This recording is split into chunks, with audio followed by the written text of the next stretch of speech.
तो हेलो बच्चों, क्या हाल चाल। तो उम्मीद है कि आपके 2 दिन के बाद में पेपर है बच्चों।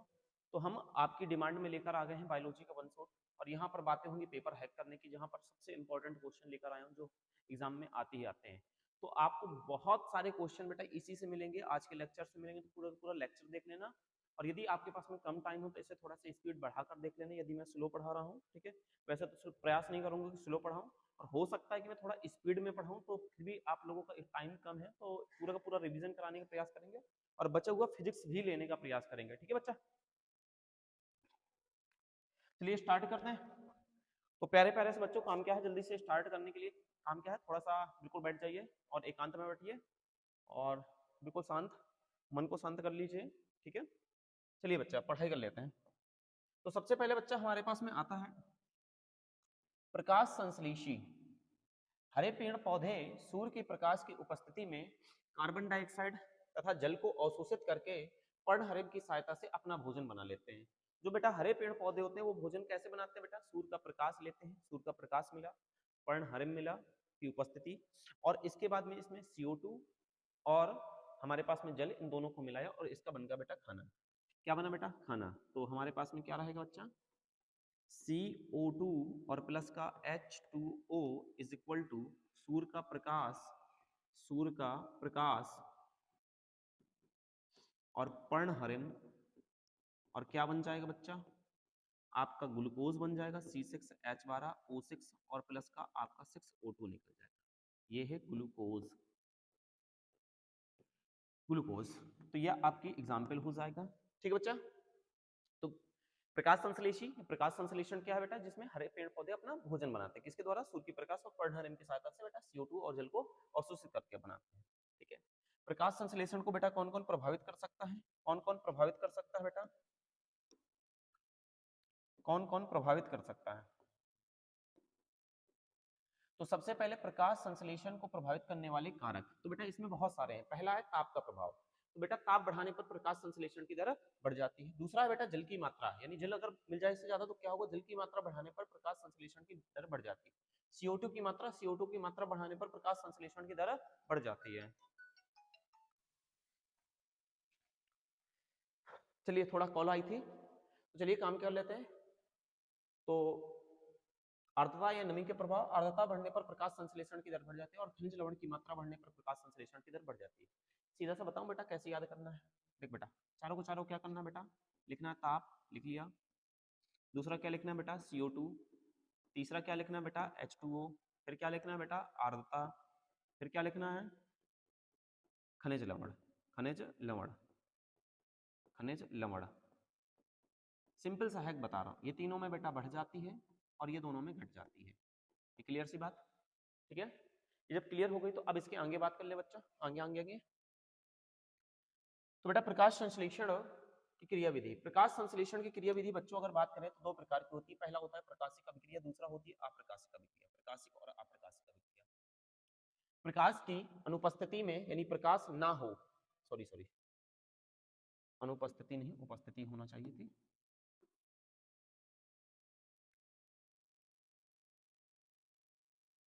इसमें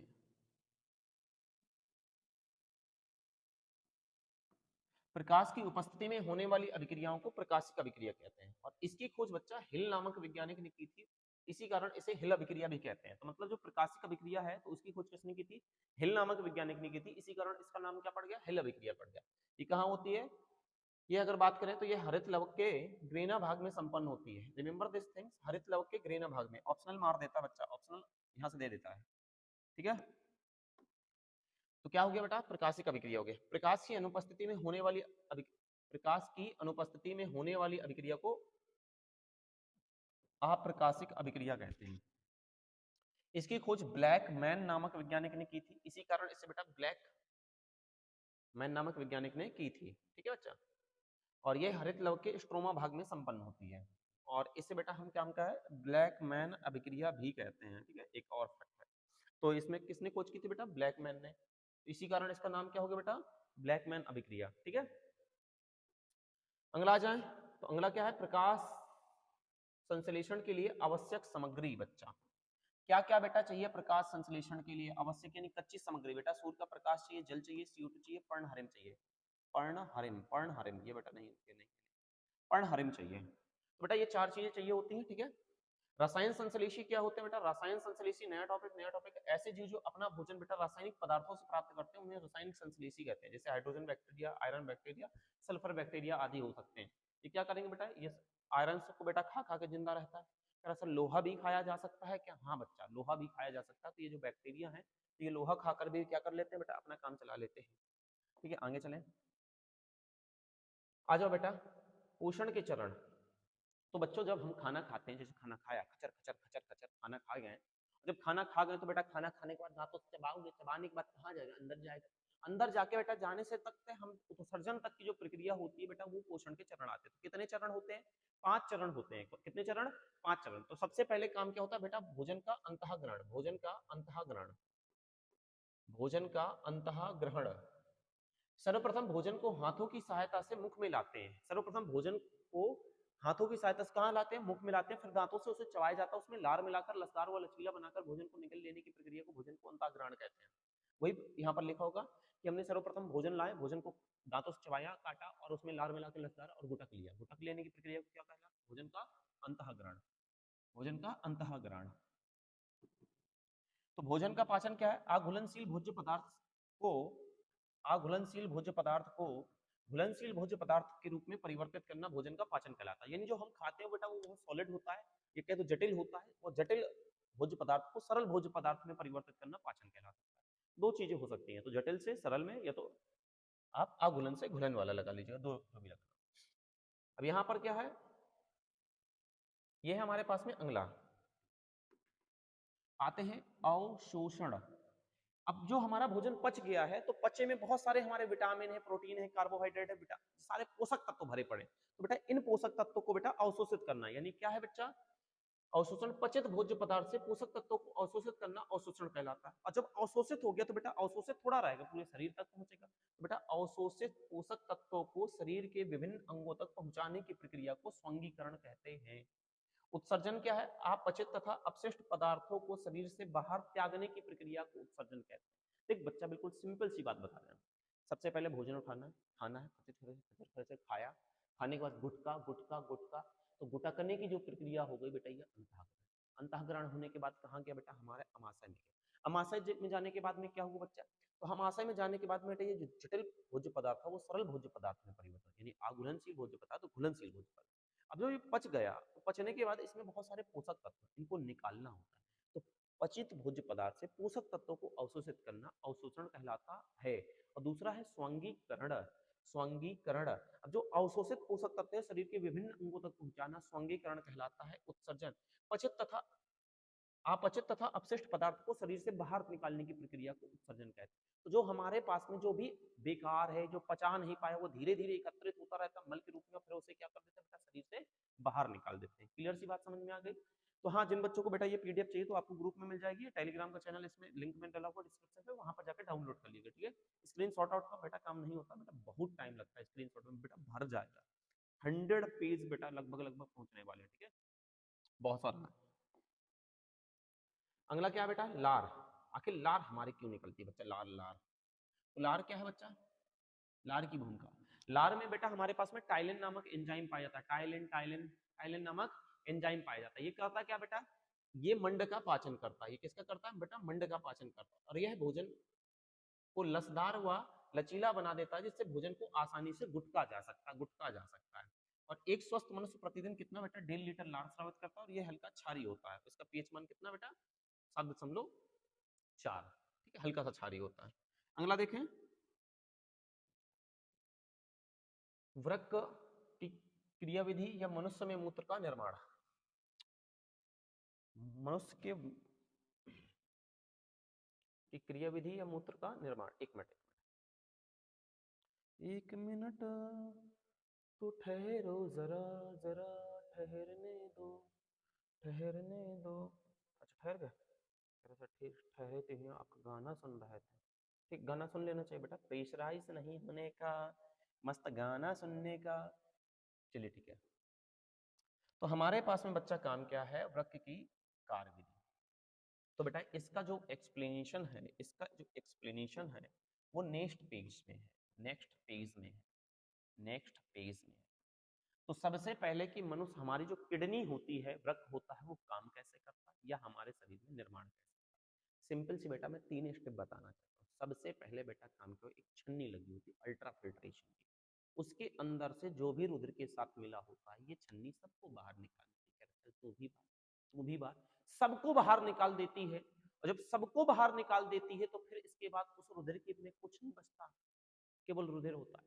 तो रुधिर हो गया तो बेटा ये परानिस्यंदन या अल्ट्रा फिल्ट्रेशन क्या होता है बेटा, रुधिर में उपस्थित सभी पदार्थों को बाहर निकालने की प्रक्रिया को परानिस्यंदन यानी अल्ट्रा फिल्ट्रेशन कहते हैं। अब इसमें बहुत सारा आवश्यक भी चीज होता है, तो बेटा इस आवश्यक चीज को बेटा वापस अवशोषित कर लिया जाता है। तो यानी आवश्यक पदार्थों को वापस से अवशोषित करना पुनः चयनित अवशोषण कहलाता है, सेलेक्टिव एब्जॉर्प्शन।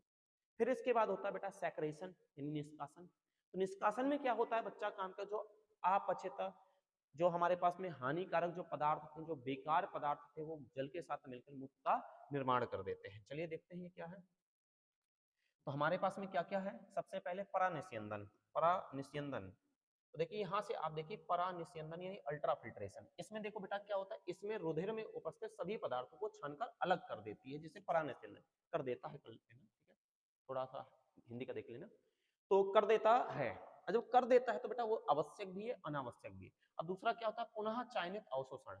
अब इसके छने हुए पदार्थों से आवश्यक पदार्थों को पुनः अवशोषित करना पुनः चयनित अवशोषण कहलाता है। मतलब जो छना गया उसे वापस से इंपॉर्टेंट वाला, जैसे घर में कचरा होता है, सारा दिवाली में साफ सफाई करके वापस रख देते, फिर जब कचरा निकलता है फिर दिवाली में बेचने से पहले बेटा, बाहर निकालने से पहले बेटा, भंगार वाले को देने से पहले क्या करते हैं बेटा, उसमें जो इंपॉर्टेंट चीज होती है, जो अच्छी होती है, यूज की होती है, वो उसे वापस से रख लिया जाता है।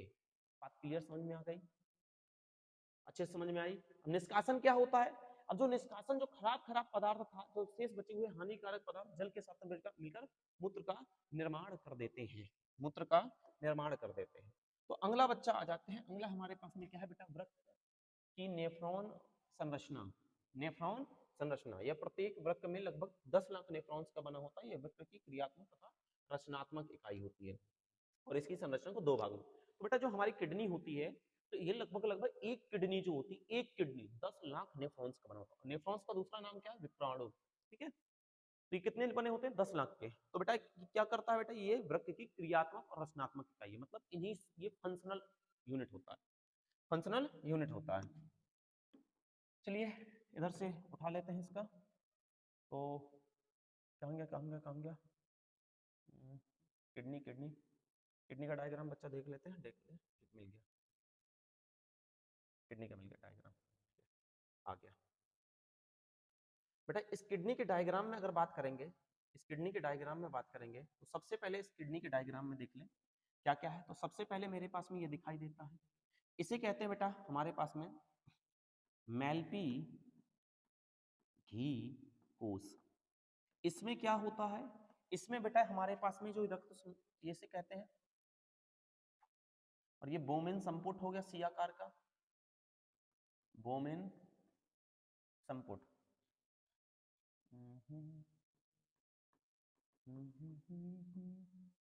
और इसके अंदर हमारे पास में जो ये है, ये हमारे पास में जो दे रखा है, ये जो दे रखा है इसे कहते हैं केशिका गुच्छ, केशिका गुच्छ।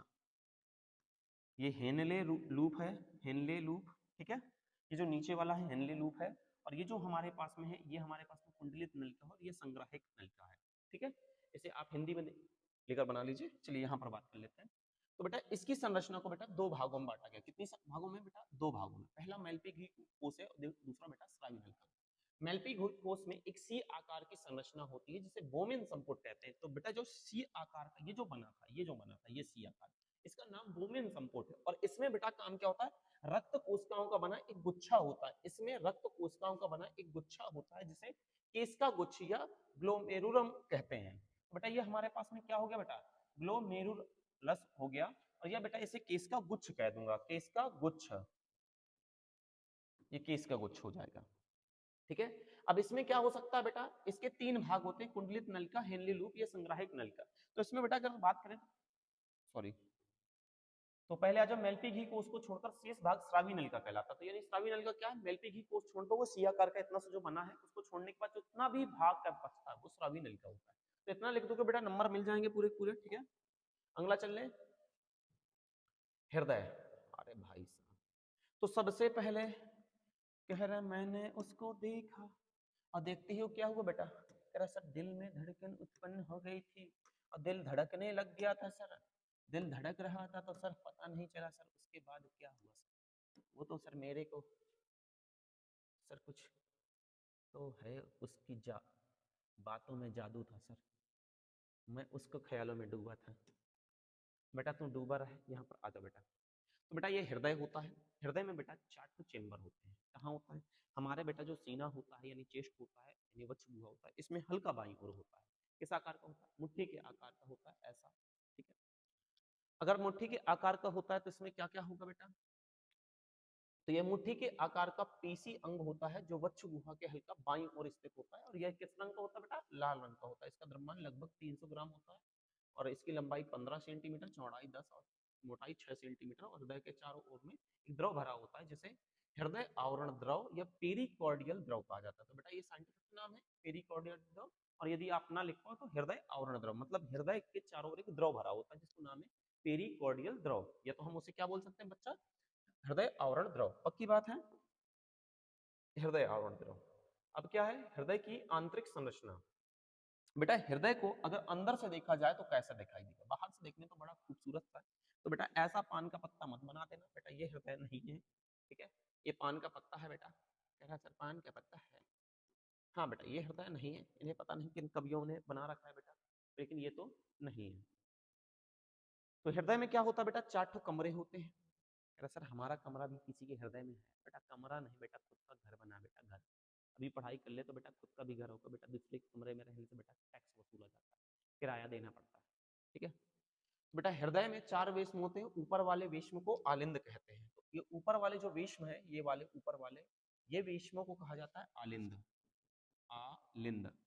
और ये वाला जो आलिंद है ये हमारे पास में राइट आलिंद, और इस तरफ वाला होता है लेफ्ट आलिंद, ठीक है। और नीचे वाला होता है बेटा निलय, क्या होता है बेटा, निलय। इस तरफ वाला राइट, उस तरफ वाला लेफ्ट। ये अग्र महाशिरा, अग्र महाशिरा, और ये पश्च महाशिरा, ठीक है। तो इस तरीके से बेटा हृदय में एक चित्र होता है, डायग्राम होता है। तो 4 बेस में ऊपर वाले को आलिंद और नीचे वाले को निलय कहते हैं, और इनके बीच में देखोगे तो आपको एक छिद्र दिखाई देगा, और इसमें बेटा अर्धचंद्राकार ऐसे कपाट है, ऐसे कपाट है, ऐसे कपाट है। जब ऐसे कपाट है तो बेटा ये क्या होगा, यहाँ से अगर ब्लड आएगा, यहाँ से ब्लड आएगा तो ये ऐसे ऐसे ओपन हो जाएगा। तो ये जो ब्लड होगा ये आलिंद से निलय की ओर जाएगा, आलिंद से निलय की ओर जाएगा, आलिंद से निलय। तो हृदय में रुधिर का प्रवाह कहाँ से होता है, आलिंद से निलय की ओर। देखिए यहाँ पर, तो सबसे पहले क्या कर लें बच्चा, यहाँ पर थोड़ा सा क्लियर करने से, ठीक है, ये अच्छा नहीं लगता, ये पान का पत्ता, ठीक है। साइंस वाले बेटा हो, किसान बेकरी, तो बेटा बेकरी वगैरह में काम कर लेना। जब बेकरी वगैरह में काम कर लोगे तो पता चलेगा, वहां कहते हैं हमें हार्ट वाला सब केक चाहिए, और जैसे हार्ट वाला केक दे तो बेटा ये वाला हार्ट बना के दे देना, कहता वी आर साइंस स्टूडेंट, ऐसे ही होता है। तो बेटा हृदय में 4 वेश्म होते हैं, ऊपर वाले 2 वेश्म को आलिंद तथा नीचे वाले 2 वेश्म को निलय कहते हैं। आलिंद तथा निलय के मध्य में एक छिद्र होता है जिसमें अर्धचंद्राकार कपाट पाए जाते हैं, जो आलिंद से निलय की ओर खुलते हैं, जो आलिंद से निलय की ओर खुलते हैं। अतः रुधिर का प्रवाह आलिंद से निलय की ओर होता है, अतः हृदय में, ठीक है। यहाँ पर हृदय लगा लेना, ये तो ठीक है, जैसा हृदय में रुधिर का प्रवाह, ठीक है, आलिंद से निलय की ओर होता है। अब हृदय क्या करता है बेटा, फंक्शन कैसे काम करते हैं हृदय के, तो हृदय की क्रिया विधि बेटा यहाँ से देख लीजिए। हृदय की क्रिया विधि सबसे पहले बात करते हैं बेटा, हृदय काम क्या करता है। बेटा हृदय का कार्य रुधिर को पंप करना होता है, तो मतलब हृदय से बेटा सोचा ओचा नहीं जाता है, हृदय में कोई फीलिंग नहीं होती, सिर्फ बेटा एक वाटर पंप जैसे होता है, ऐसे ये ब्लड का पंप करने के लिए बेटा एक मशीन है हमारे शरीर के अंदर, ठीक है बच्चा। इसकी क्रिया विधि 2 पदों में होती है। प्रकुंचन, प्रकुंचन का मतलब होता है बेटा हृदय जब दब जाए, दबा सर सीने पे कोई चढ़ जाए तो तब दब जाएगा, अरे बेटा वो वाला दबा नहीं। जब हृदय सिकुड़ता है तो हृदय का आयतन कम होगा, ऐसे बेटा करो, दबेगा तो उसके अंदर का जो भी चीज होगा दब के जाएगा ना बेटा, आयतन कम होगा, तो जिससे रुधिर धमनियों की सहायता से संपूर्ण शरीर में पहुंच जाता है। और जब बेटा प्रकुंचन होता है तो जो बेटा धमनियों पर दाब होता है उसे प्रकुंचन दाब कहते हैं। प्रकुंचन दाब कितना होता है? प्रकुंचन दाब कितना होता है बेटा? 120 mm of Hg। 120 mm of Hg होता है। क्लियर सी बात आ गई? 120 mm ऑफ Hg होता है। दूसरा है अनुशिथिलन। जब अनुशिथिलन का मतलब होता है बेटा फैलना, फैलना। तो जब हृदय फैलता है तो हृदय का आयतन बढ़ जाता है, जिससे रुधिर सिराओं की सहायता से हृदय में एकत्र हो जाता है और हृदय के एक बार सिकुड़ने और एक बार फैलने, सिकुड़ने फैलने की प्रक्रिया को एक स्पंदन यानी वन हार्ट बीट कहते हैं। Heart beat, heart beat. कह रहा सर हमारी तो हार्ट बीट बहुत तेज हो जाती है। मैंने कहा कब? देखो ऐसा टीचर हमको खड़ा करा देता है। तो हृदय की एक स्पंदन में लगभग 0.8 सेकंड का समय लगता है। कितने का समय लगता है बेटा? 0.8 सेकंड का समय लगता है। और एक मनुष्य का हृदय 1 मिनट में बेटा 72 से 80 बार धड़क जाता है, बार स्पंदित होता है, धड़कता है बेटा। कितनी बार? 72 से 80 बार। ठीक है। तो ये अनुशिथिलन दाब कितना होता है? अनुशिथिलन दाब मतलब सिराओं का दाब। शिथिलन दाब कितना होता है? ये होता है बेटा 80 mm ऑफ Hg। रुधिर दाब क्या होता है बेटा? 120/80 mm ऑफ Hg। तो बेटा ये एक नॉर्मल ब्लड प्रेशर है, नॉर्मल नॉर्मल ब्लड प्रेशर। ठीक है बच्चा? कितना होता है? 180 120/80। ठीक है बच्चा? ये लो भी हो सकता है, हाई भी हो सकता है, दोनों चीजें इसमें पाई जाती हैं। अब देखते हैं बच्चे रुधिर तथा लसिका में अंतर। भाई साहब, रुधिर तथा लसिका में अंतर, अंतर अंतर बेटा इंपॉर्टेंट लगाइए, बेहतर खूबसूरत सा इंपॉर्टेंट है। बच्चा कह रहा है सर कितना इंपॉर्टेंट है। बहुत ही इंपॉर्टेंट है बच्चा, बहुत ही। तो बेटा यह क्या होता है? तरल संयोजी ऊतक होता है बेटा, ये छना हुआ रुधिर होता है। इसमें आरबीसी की संख्या अधिक होती है, इसमें आरबीसी की संख्या कम होती है। इसमें डब्ल्यूबीसी की संख्या कम होती है और इसमें डब्ल्यूबीसी की संख्या अधिक होती है। इसमें पोषक तत्वों की मात्रा अधिक होती है, इसमें पोषक तत्वों की मात्रा कम होती है। इसमें उत्सर्जी पदार्थों की मात्रा कम होती है, इसमें ज्यादा होती है। इसका बेटा प्रभाव तेजी से होता है, इसका धीमी। तो सबसे पहले बता दो बेटा लसिका का है। रुधिर तो देखा ही होगा। कह रहा सर हमने नहीं देखा रुधिर। तो बेटा काम क्या कर बेटा, तू मोबाइल एक तरफ रख, सर रख दिया। बगल में दीवार दिख रही है? कह रहा हाँ सर दिख रही है। वहीं पर जाके बेटा अपना सर खोल ले। कह रहा नहीं सर 2 दिन बाद पेपर है। हाँ तो बेटा पेपर देने के बाद बेटा अगर तेरे को समझ में नहीं आ रहा तो बेटा काम क्या है? चलिए, रुधिर तो आपको पता होगा रुधिर होता क्या है। ठीक है, अब आपको क्या देखना है बेटा? लसिका। तो लसिका जब रुधिर होती है तो रुधिर जो वाहिनियों में बहता है, नसों में बहता है, तो बेटा वहां से जब बहते बहते इन नसों से बेटा कुछ छन कर आ जाता है, छन जाता है। जैसे मटके में पानी भर दो तो उससे पानी को छन के निकल जाता है, तो ऐसे इन नलिकाओं से कुछ छन निकल जाता है बेटा, जिसका नाम क्या होता है बेटा? लसिका नाम होता है। ठीक है। अगली बात क्या कर ले बच्चा? अगली बात और धमनी सिरा में अंतर। धमनी सिरा में अंतर, धमनी सिरा में अंतर, ये अंतर है बच्चा, अंतर। ठीक है, धमनी है और एक तरफ सिरा है। तो बेटा हमारे पास में दो प्रकार की नसें होती हैं, एक अच्छी वाली नसें, एक बुरी वाली नसें, एक लाल वाली, एक नीली वाली। तो अच्छी वाली कौन है बेटा? धमनी। बुरी कौन है बेटा? सिरा। अरे बेटा ऐसे मत कह देना कि अपने शरीर से सिरा सिरा निकाल दे, ऐसा नहीं करना। ठीक है, तो अच्छी क्यों कह रहा हूं? क्योंकि इसमें बेटा शुद्ध रुधिर बहता है और इसमें अशुद्ध रुधिर बहता है। और सिर्फ पल्मोनरी धमनी में अशुद्ध रुधिर बहता है और पल्मोनरी सिरा में शुद्ध रुधिर बहता है। यह लाल रंग की होती है या नीले रंग की होती है। इसमें रुधिर दाब अधिक होता है, इसमें कम होता है।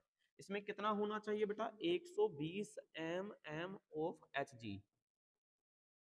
इसमें कितना होना चाहिए? 80 mm ऑफ Hg। इसमें कपाट नहीं होते हैं, इसमें कपाट नहीं होते, इसमें कपाट पाए जाते हैं। तो बेटा देखो इसमें प्रवाह बहुत तेज है, स्यूं स्यूं बह रहा है। बेटा इसमें कपाट अपाट की जरूरत नहीं है। मम्मी देखती है बच्चा बिल्कुल फुल स्पीड से स्कूल जा रहा है तो मम्मी कुछ नहीं बोलती। जैसे मम्मी देखती कि बच्चे की मेरी स्पीड स्लो हो गई, रुधिर का दाब कम हो गया, धीमे धीमे जा रहा है, तो मम्मी पीछे खड़ी होती है। जैसे मुड़ा फंटा फट जा, तो बेटा दरवाजा है ऐसे खचक, इधर से निकल रहा था, निकल तो वापस आया, कह रहा ले बंद है दरवाजा, अब तो बेटा अंदर आके बता। तो जब जा रहा था तो जाने दिया, वापस नहीं आने को मिलता। कह रहा सर बैक मार जाए तो क्या? तो बेटा हार्ट अटैक हो जाएगा, बेटा मर मुरा जाएगा। तो बेटा इसकी भित्ति मोटी होती है और इसकी भित्ति कैसी होती है बेटा? पतली होती है। और ये त्वचा की गहराई में होती है, त्वचा की सतह में होती है। क्लियर सी बच्चे बात आ गई? अगला देखिए बच्चा, श्वसन क्या है बच्चा? श्वसन। तो बेटा श्वसन क्या होता है बेटा? सांस लेना बेटा श्वसन नहीं है। ऐसे कर रहा है तो सांस लेना नहीं बच्चा, ये नहीं सांस लेना होता है, ये बेटा श्वसन अलग बात है बेटा। तो श्वसन क्या है बेटा? हमारे शरीर में उपस्थित ग्लूकोज का ऑक्सीजन द्वारा ऑक्सीकरण होना श्वसन कहलाता है। तो बेटा ग्लूकोज का फार्मूला क्या होता है बेटा? C6H12O6 प्लस बेटा छक्का छक्का मारो बेटा, ऑक्सीजन लिया बेटा, ऑक्सीजन लिया तो बेटा फिर से छक्का मार, CO2 मार और फिर से छक्का मार H2O का। हाँ कह रहा है सर मार दिया, प्लस ऊर्जा क्या निकलती है बेटा? ऊर्जा है। किसके रूप में बेटा? ATP के रूप में। किसके रूप में निकलती है? ATP के रूप में बच्चा, ATP ग्लूकोज। तो ये हमारे पास में होगा बेटा श्वसन क्या है बेटा? हमारे शरीर में उपस्थित ग्लूकोज का ऑक्सीजन द्वारा ऑक्सीकरण होना श्वसन कहलाता है। इसमें ऊर्जा इसमें ऊर्जा इसमें ऊर्जा एटीपी के रूप में मुक्त होती है, मतलब जो एनर्जी निकलती है बेटा वो एटीपी यानी एडिनोसिन ट्राइफॉस्फेट, एटीपी और एडीपी, एडिनोसिन ट्राइफॉस्फेट और adenosine diphosphate, adenosine diphosphate, diphosphate. बच्चा ये चीजें हो गई, क्लियर सी है? अब क्या हो गया? यह दो श्वसन दो प्रकार का होता है। पहला है बेटा ऑक्सी या वायवीय श्वसन, नाम से ही समझ में आ रहा, ऑक्सी मतलब ऑक्सीजन की उपस्थिति में होने वाले श्वसन को ऑक्सी श्वसन कहते हैं। इसमें कितने 38 एटीपी का निर्माण होता है, यानी ऊपर वाली रिएक्शन को मैं रिपीट कर दूं, C6H12O6 C6H12O6 प्लस का 6O2 is equal to 6 CO2 plus का 6H2O is equal to 38 ATP। तो बेटा इसमें कितनी ऊर्जा निकली बेटा? जितनी ज्यादा एटीपी होती है उतनी ही ज्यादा ऊर्जा होती है, ठीक है? अनाक्सी श्वसन, ऑक्सीजन की अनुपस्थिति में होने वाले श्वसन को अनाक्सी श्वसन कहते हैं, को अवायवीय श्वसन कहते हैं, ठीक है? कोई इसमें 2 एटीपी का निर्माण होता है। तो बच्चा इसमें हमने ग्लूकोज लिया C6H12O6, ऑक्सीजन नहीं चाहिए तो इसमें होता है बेटा जाइमेज एंजाइम। ये बेटा एक माइक्रोबैक्टीरिया होता है जिसकी उपस्थिति में बेटा इसका किण्वन करा देते हैं, केमिस्ट्री में किण्वन ही बोला जाता है, ठीक है? तो इससे दो चीजें बनती है बेटा, एथिल एल्कोहल बनता है और प्लस बेटा CO2 निकलता है, एथिल अल्कोहल और ये ग्लूकोज। तो ध्यान देना बच्चा, ऑक्सीजन की उपस्थिति नहीं होती है और इसमें 2 एटीपी बनते हैं, मतलब कम ऊर्जा बनती है। तो क्या कहते हो बच्चा? ऑक्सी और अनाक्सी श्वसन में अंतर करा दूं? ठीक है करा देते हैं यार, और इंपॉर्टेंट भी है ये बात, ध्यान देना, इंपॉर्टेंट भी है, इंपॉर्टेंट भी है। चलिए एक बीच से लाइन खींच दे, अच्छी सी लाइन। ना ना ना ना ना, अभी कह रहा है लाइन नहीं खींचेगी, चलिए खींच गई। तो बेटा सबसे पहले बात करते हैं ऑक्सीजन की उपस्थिति में होने वाले श्वसन को ऑक्सी श्वसन कहते हैं, बोलो हाँ या ना? ऑक्सीजन की अनुपस्थिति में होने वाले श्वसन को अनाक्सी श्वसन कहते हैं। ये तो सर का तो डेफिनेशन थी। इसमें 38 एटीपी का निर्माण होता है, इसमें 2 एटीपी का निर्माण होता है, कह रहा ये भी सर। इसमें अधिक ऊर्जा का निर्माण होता है, इसमें कम ऊर्जा का निर्माण होता है। इसमें अधिक CO2 का निर्माण होता है, इसमें कम CO2 का निर्माण होता है। ध्यान से अगर देखो तो इसमें 2 CO2 बना था और इस वाले अनाक्सी वाले में बेटा 6 बना था, ठीक है? जिसमें कम बनेगा तो मुझे कम कहना पड़ेगा ना। इसमें एंजाइम की आवश्यकता नहीं होती है, इसमें एंजाइम की आवश्यकता होती है। इसमें एथिल अल्कोहल का निर्माण नहीं होता है, इसमें एथिल अल्कोहल का निर्माण नहीं होता है और इसमें एथिल अल्कोहल का निर्माण होता है, एथिल अल्कोहल का निर्माण होता है। थोड़ी सी हिंदी मिस्टेक होगी वो आप देख सकते हो, ठीक है? इतना कर सकते हैं। यह उच्च श्रेणी के जीव में होता है या निम्न श्रेणियों के जीवों में पाया जाता है? ये पाया जाता है, ये होता है, कोई दिक्कत है? ठीक है, थोड़ी बहुत बेटा भूल चूक सब की होती है, ठीक है? हम तो ट्राई कर रहे हैं बेटा, आपके डिमांड पर बेटा लाए हैं, ठीक है? चलिए श्वसन तथा दहन में अंतर, श्वसन तथा दहन में अंतर। श्वसन तो पता है बेटा, हमारे शरीर में उपस्थित ऑक्सीजन का बेटा हमारे शरीर में उपस्थित ग्लूकोज के ऑक्सीजन द्वारा ऑक्सीकरण होना श्वसन कहलाता है। और के दहन क्या होता है बेटा? ऑक्सीजन की उपस्थिति में किसी पदार्थ का जलना दहन कहलाता है, तो दहन होगा और ये बेटा श्वसन हो गया। अच्छा इस इधर पर शोषण लिख गया, शोषण, शोषण नहीं श्वसन, ठीक है। तो यह बेटा एक जैव रासायनिक क्रिया होती है और यह एक अजैव रासायनिक, जैव का मतलब है जीवों में होती है और अजैव का मतलब होता है निर्जीवों में होती है। ये इसमें ऑक्सीकरण मंद गति से होता है, इसमें ऑक्सीकरण तीव्र गति। यह एक नियंत्रित क्रिया है, यह एक अनियंत्रित क्रिया है। इसमें ऊर्जा एटीपी के रूप में मुक्त होती है, इसमें ऊर्जा प्रकाश ताप तथा प्रकाश के रूप में मुक्त होती है, एटीपी। ठीक है बच्चा, अगला चले, ऐसा चलते रहिए। देख बेटा, इंट्रो इंट्रो हेलो हाय नमस्ते टाटा बाय बाय करने के लिए बेटा लाइव पढ़िए, करते रहेंगे। अभी बेटा पढ़ाई कर ले, ठीक है। मेरे पास में भी समय बेटा देखने का नहीं है, पलटने का नहीं है बेटा, बस पढ़ाने का है। तो मैं पढ़ा रहा हूँ तुमको, ठीक है। तो शायद बेटा हमने कल संडे भी बेटा 10 घंटे काम किया, उसके बाद क्लास में थोड़ा सा काम किया। बायोलॉजी आपके कहे अनुसार थोड़ा सा लेट अपलोड हुआ, उसका कारण था बच्चों, एक बार अपलोड किया गया वो पूरा का पूरा अपलोड बेटा एरर हो गया, और एरर हो जाने के बाद बच्चा काम क्या, हमें दोबारा से अपलोड करना पड़ा, और दोबारा से अपलोड करने में बेटा टाइम लग गया, जिसके कारण काम का ये लेक्चर थोड़ा लेट आ रहा है। दो बार गिर रहा है बेटा। तो बेटा सबसे पहले बात कर रहे हैं श्वासोच्छ्वास या श्वास लेना क्या है बेटा, ऑक्सीजन गैस को ग्रहण करना तथा CO2 को बाहर निकालने मुक्त करना बेटा सांस लेना कहलाता है। ये दो प्रकार का होता है, पहला होता है नि श्वसन और दूसरा होता है निहि श्वसन। तो ये क्या है बेटा, ऑक्सीजन को ग्रहण करना की प्रक्रिया को निश्वसन कहते हैं, निश्वसन कहते हैं, निश्वसन, निश्वसन। और निःश्वसन क्या होता है बेटा, निःश्वसन ऐसे अंतः श्वसन भी कहा जाता है। निःश्वसन का मतलब होता है बाहर निकालना CO2 को, ठीक है, और इसे महाश्वसन भी कहते हैं, ठीक है। श्वसन निकल लेना वो आधा वाला सा होता है, ठीक है। इसके बाद अगला क्या होगा हमारे पास में, अगला है श्वसन तथा श्वासोच्छ्वास में अंतर। तो बेटा इस बार काम क्या, अलग अलग चीजें लाई गई हैं। तो श्वसन क्या है हमारे पास में, ध्यान से देखिए, हमारे शरीर में उपस्थित ग्लूकोज का ऑक्सीजन द्वारा ऑक्सीकरण होना श्वसन कहलाता है। यह एक जैव रासायनिक क्रिया होती है, इसमें ऊर्जा का निर्माण होता है, इसमें एंजाइम की आवश्यकता होती है, संपूर्ण शरीर में होती है। अब इसी का बेटा अगला पार्ट यहाँ पर देख लीजिए, अगला पार्ट यहाँ पर देख लीजिए। अब ये क्या कह रहा है बच्चा, ये कह रहा है कि भैया श्वासोच्छ्वास यानी श्वास लेना बेटा ऑक्सीजन को ग्रहण करना तथा CO2 को बाहर निकालने की प्रक्रिया को श्वासोच्छ्वास, यह एक जैव भौतिक क्रिया है, इसमें ऊर्जा का निर्माण नहीं होता, इसमें एंजाइम की आवश्यकता नहीं होती, और यह केवल श्वास नलिकाओं में होती है। 5 पॉइंट उसके 20 लाइन खींचो, एक इस तरफ और एक इस तरफ, दोनों को लिख देना बेटा। क्लियर बात, सर बहुत स्पीड से पढ़ाते हो सर, भयंकर स्पीड है सर। हम 2x पर सर दूसरे टीचर का देख पाते हैं, लेकिन सर आपकी तो हिम्मत नहीं होती 2x लगा दें, 1.5x में भी सर हमारा काम चल जाता है सर। ठीक है, जैसे काम चले वैसा चलाइए, जो चीजें हो। आ जाओ बच्चों, पाचन तंत्र, पाचन तंत्र।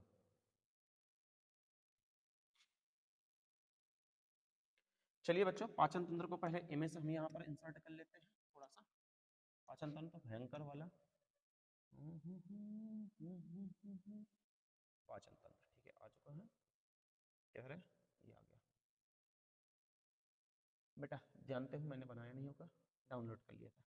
कह रहे सर आप भी सर टैलेंटेड हो रहे हो, हमारे साथ रहते रहते। देख बच्चा, पहले तो पूरा समझ ले पाचन तंत्र क्या होता है बेटा। देखो इसमें कई सारे भाग होते हैं, 8 लगातार भाग होते हैं, मैं पूरे सबसे पहले बेटा मुख होता है, फिर हमारे पास ग्रासनाल होती है, अमाशय होता है, ग्रहणी होती है, छोटी आंत होती है, बड़ी आंत होती है, मलाशय होता है, गुदद्वार होता है, टोटल 8 भाग होते हैं।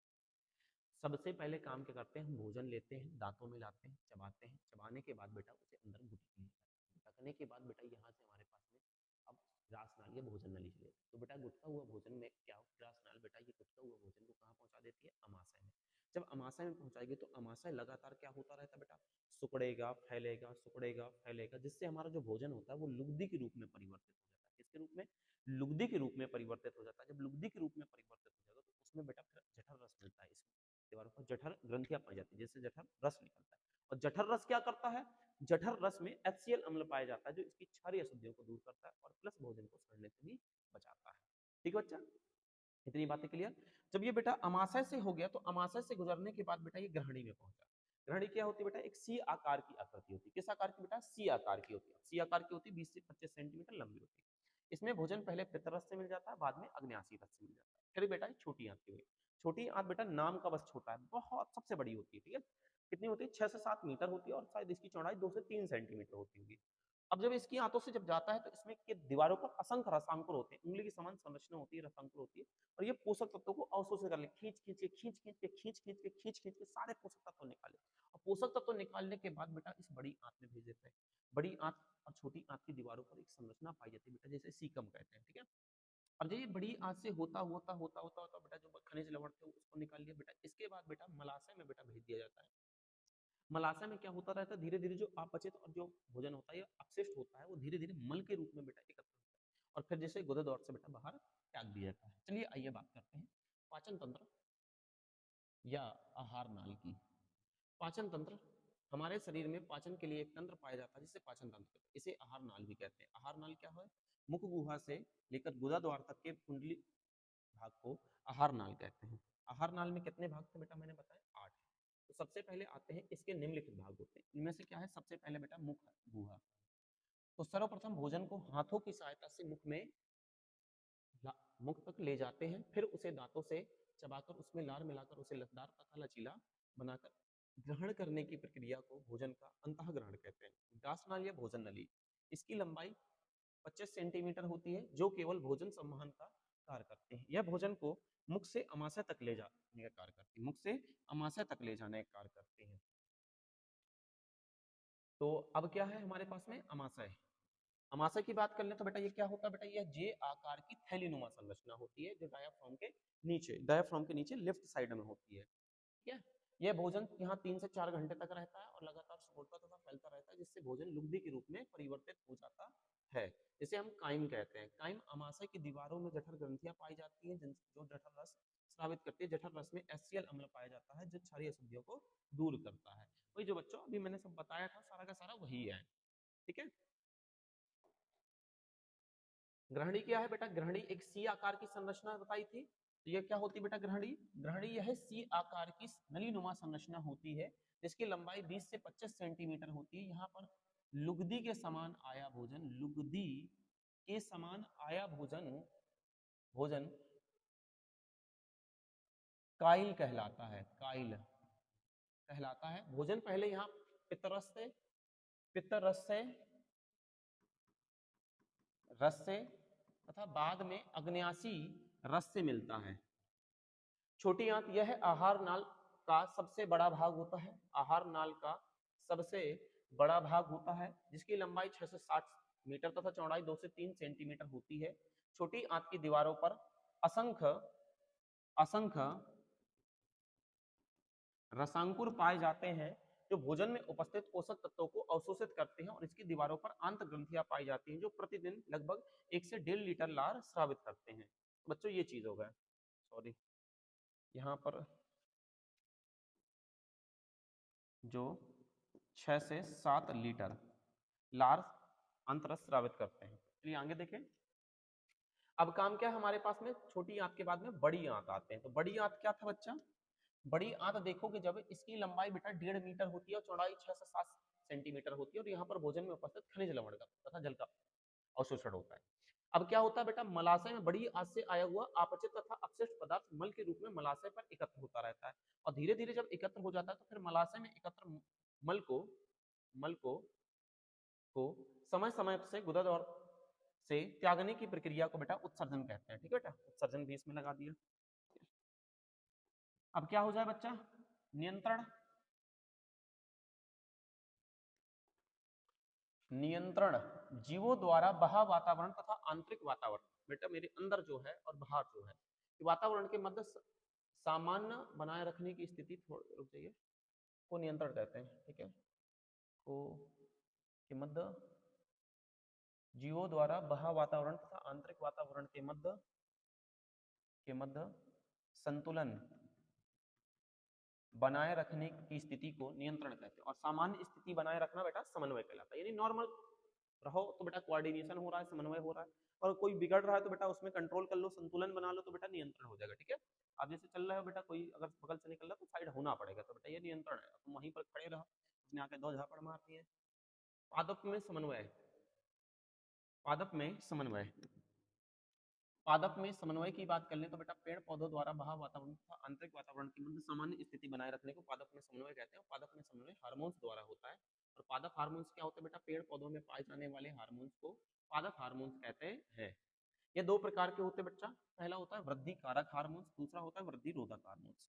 कारक का मतलब होता है जो पौधे की वृद्धि को बढ़ा दे बच्चा, और वृद्धि रोधक मतलब है जो रोक दे। तो बेटा ऐसे हार्मोन्स जो पौधे की वृद्धि को बढ़ा देते हैं उन्हें क्या कहते हैं? वृद्धि कारक हार्मोन्स कहते हैं, और जो रोक देते हैं बेटा उन्हें वृद्धि रोधक हार्मोन्स कहते हैं। रोधक हार्मोन्स कहते हैं, ठीक है, हार्मोन्स कहते हैं। इसमें एग्जाम्पल में आ जाए बेटा, हमारे पास में ऑक्सिन है, जिब्राइलिन है, साइटोकाइनिन है, और एब्सिक्सिक अम्ल है, और एथाइलिन है। चलिए बच्चों इनकी बातें कर लें। तो बिल्कुल हमारे पास में बिल्कुल बेहतर अंदाज में बेटा काम क्या है, चलिए। तो हमारे पास में 5 है। पहला सबसे पहले ऑक्सिन, ऑक्सिन। दूसरा है जिब्रेलिन। फिर हमारे पास में साइटोकाइनिन।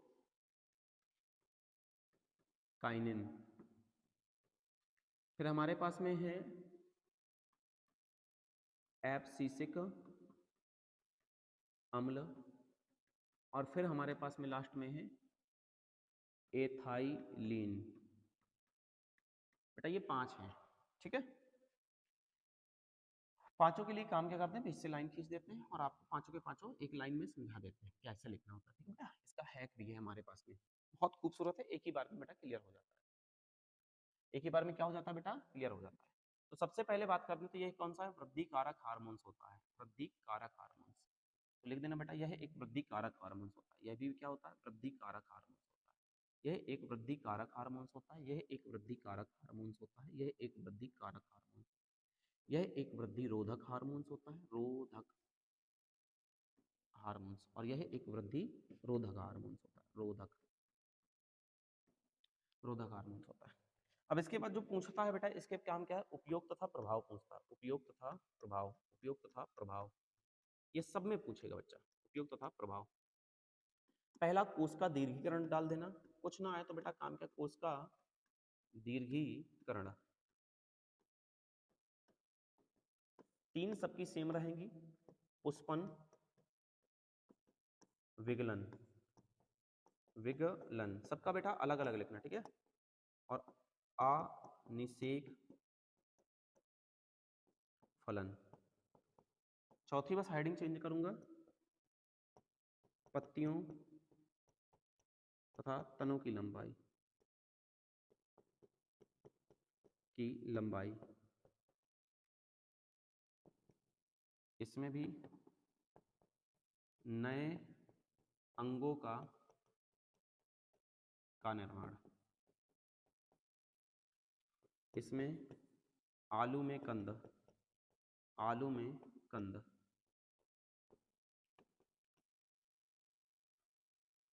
आलू में कंद, इसका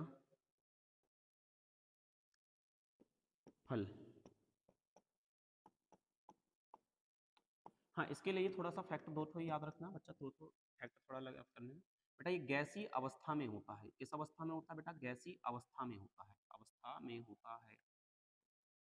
और इसे फल पकाने वाला हार्मोन्स, फल पकाने वाला हार्मोन्स, हार्मोन्स भी कहते हैं।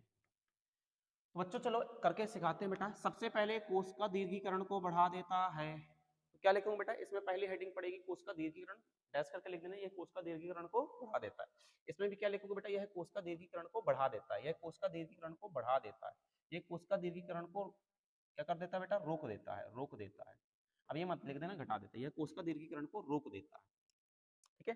अगला ये पुष्पन को क्या करता है बेटा, प्रेरित करता है, प्रेरित, प्रेरित बढ़ाता है, प्रेरित करता है। ये भी क्या करता है बेटा, प्रेरित करता है। ये भी क्या करता है बेटा, प्रेरित करता है।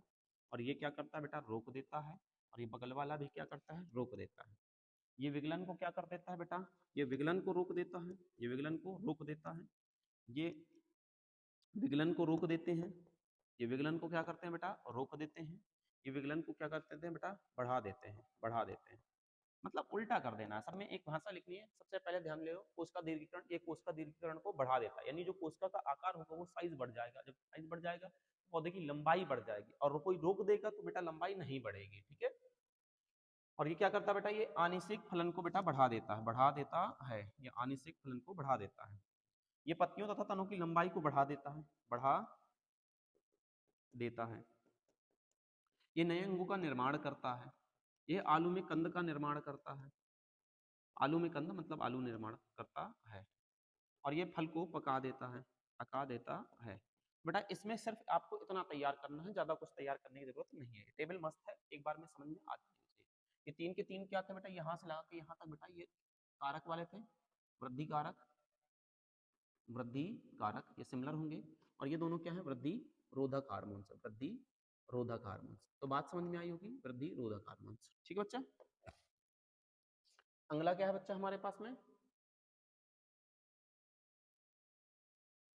तंत्रिका कोशिका या न्यूरॉन्स की संरचना। तंत्रिका कोशिका या न्यूरॉन्स की संरचना, तो सबसे पहले इसका डायग्राम ला दे बच्चा। तंत्रिका कोशिका या न्यूरॉन्स की संरचना, तंत्रिका कोशिका या न्यूरॉन्स की संरचना, तंत्रिका कोशिका या न्यूरॉन्स की संरचना। न्यूरॉन्स न्यूरॉन्स न्यूरॉन्स न्यूरॉन्स,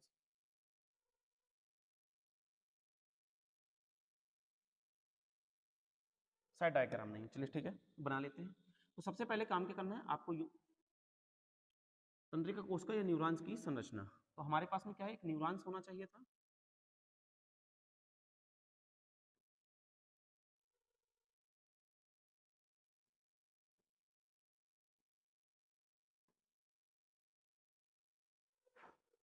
ठीक है। चित्र थोड़ा ध्यान से बना लेना देख के, ठीक है। इसमें लाने का नहीं रहा, शायद आया ही नहीं है,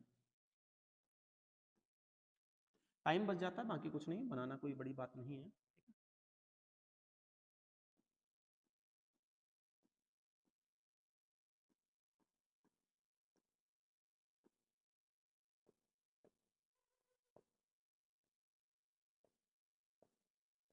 थोड़ा स्पीड में बना रहा हूँ तो इस बात का ध्यान रखना कि थोड़ा सा अच्छा नहीं बनता है चित्र, ठीक है। अब वैसे भी मेरे से अच्छे चित्र नहीं बनते हैं, वो तो मैं तो ऐसे बस के बोल रहा था। बच्चे कह रहा, हम तो सर मान रहे थे कि सर आपके चित्र बनते हैं।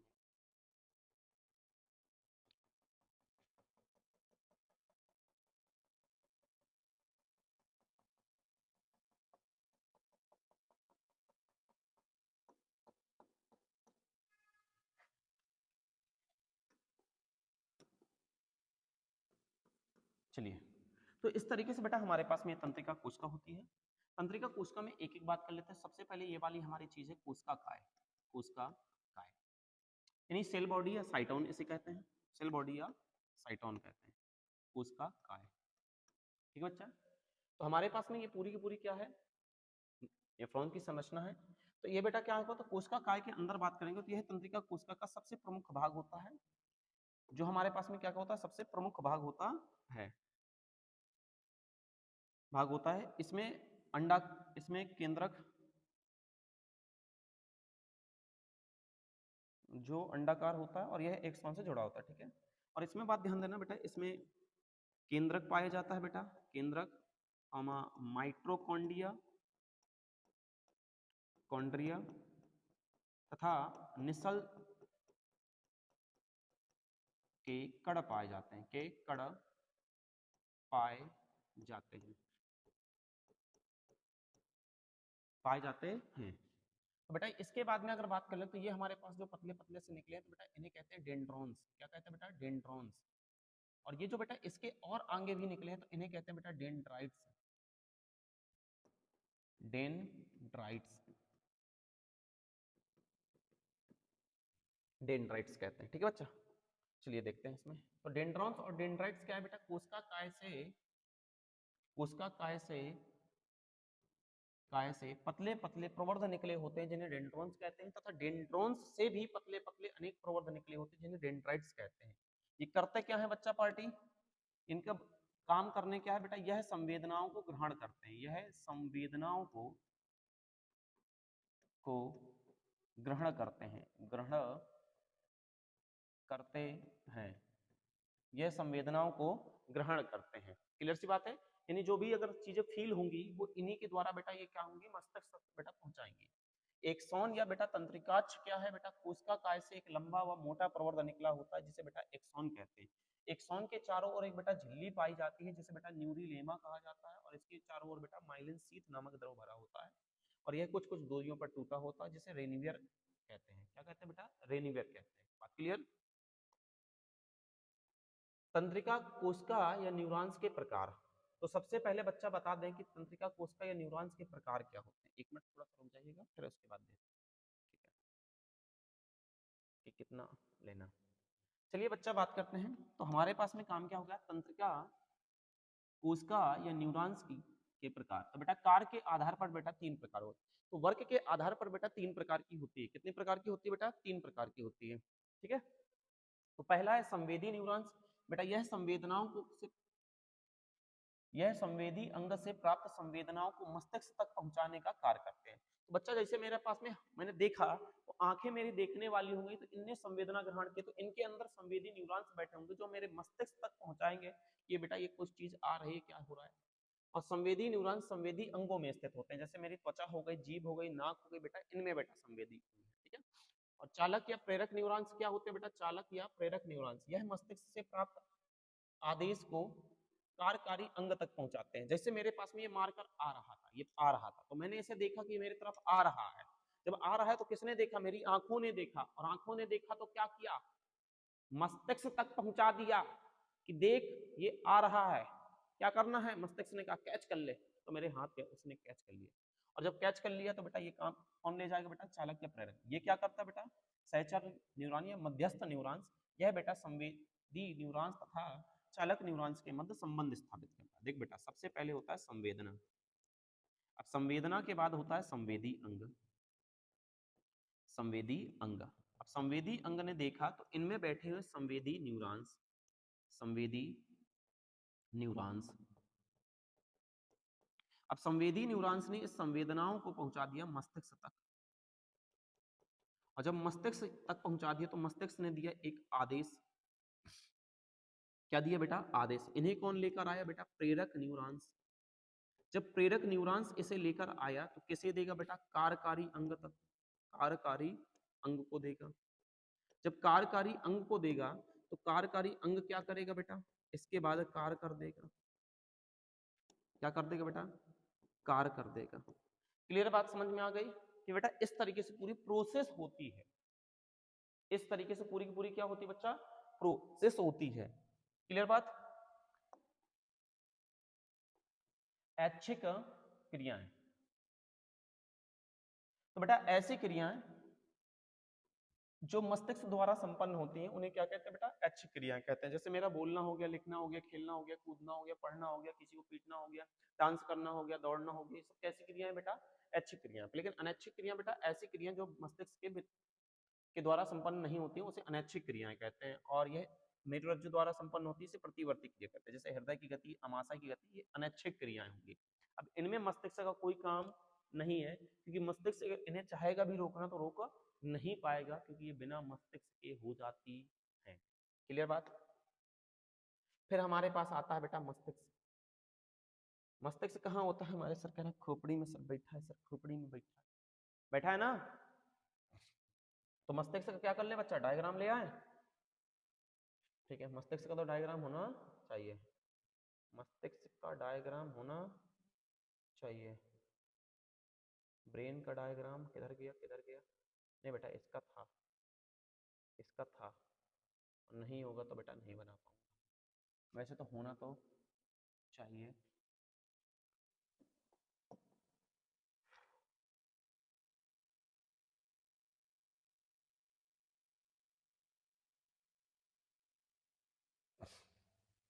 तो बच्चा बात कर ले ब्रेन की। तो ब्रेन कहाँ होता है बेटा, हमारे खोपड़ी के कपाल के अंदर सुरक्षित होता है, बहुत संवेदनशील है बेटा। हमारे सारे सिस्टम बेटा कहाँ से चलते हैं बेटा, दिमाग से चलते हैं। सारे हमारे जगहों के तार बेटा दिमाग से जुड़े हुए, कहाँ से जुड़े हुए बेटा, दिमाग से। तो अगर बात कर ले तो बेटा क्या है, यह एक संवेदनशील अंग होता है जो हमारे खोपड़ी के कपाल के अंदर सुरक्षित रहता है। इसका द्रव्यमान लगभग 1300 से 1400 ग्राम होता है, और इसके चारों ओर बेटा एक द्रव भरा होता है, जिसका नाम क्या है बेटा, सेरेब्रो स्पाइनल द्रव भरा होता है।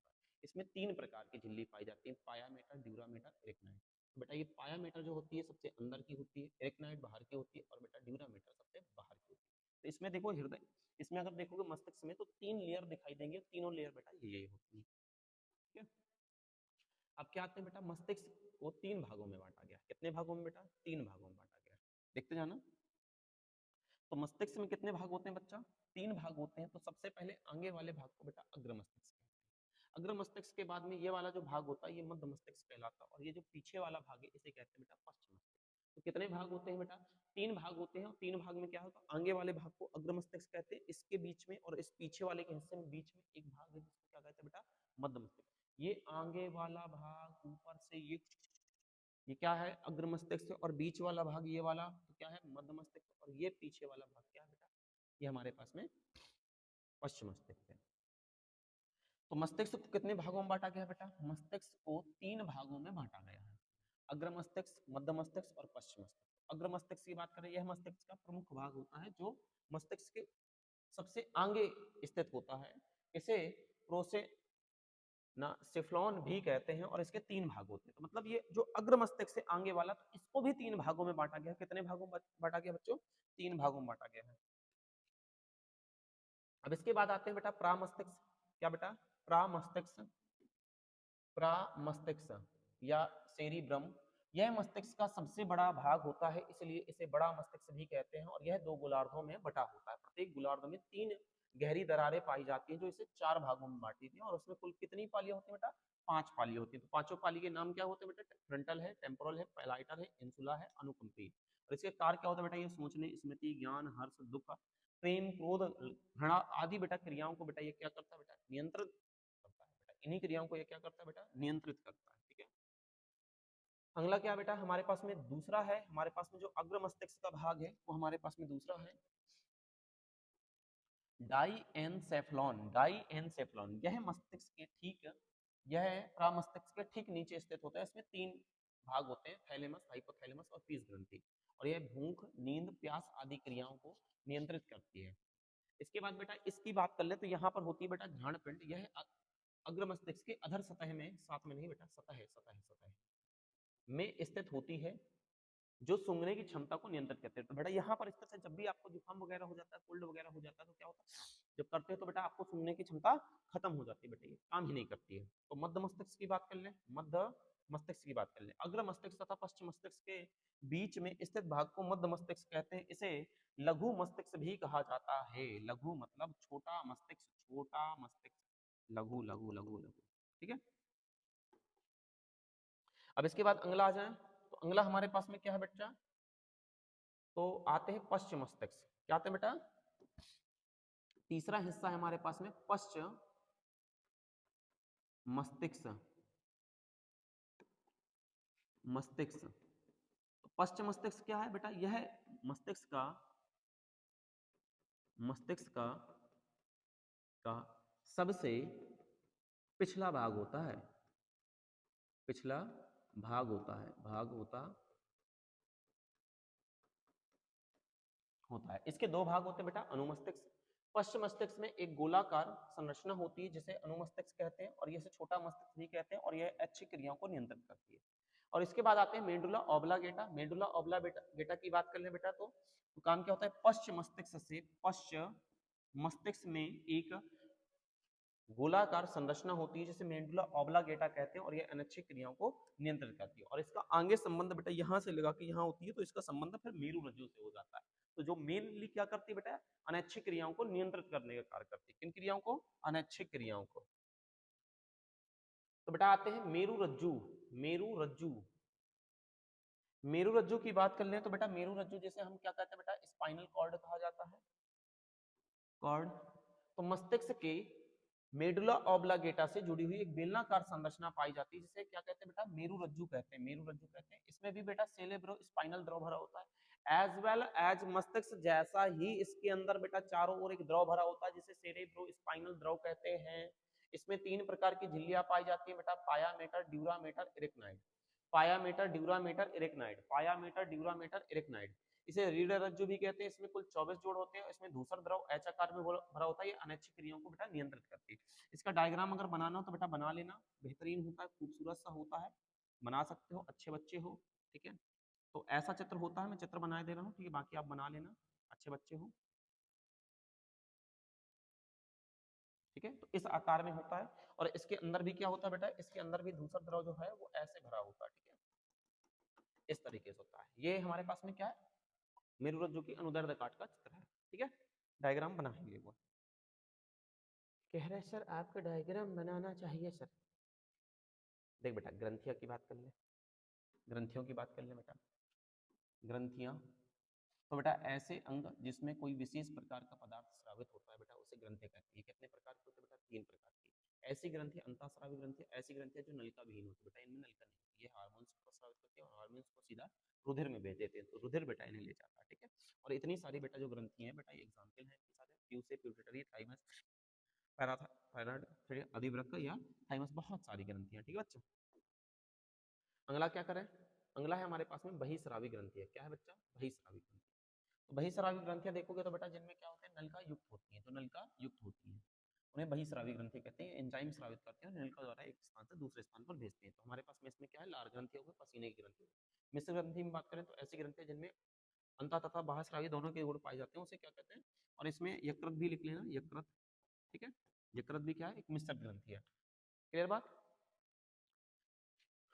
इसके बाद आ जाते हैं हमारे पास में प्रतिवर्ती क्रिया चाप।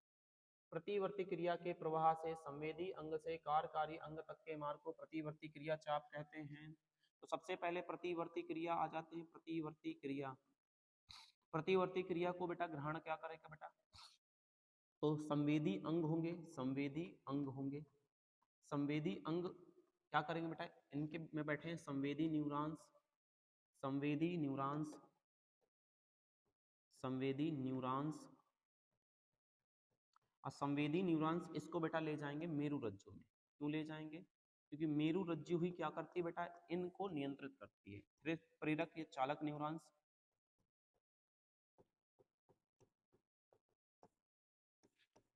क्या होगा यहाँ पर? कार्यकारी अंग,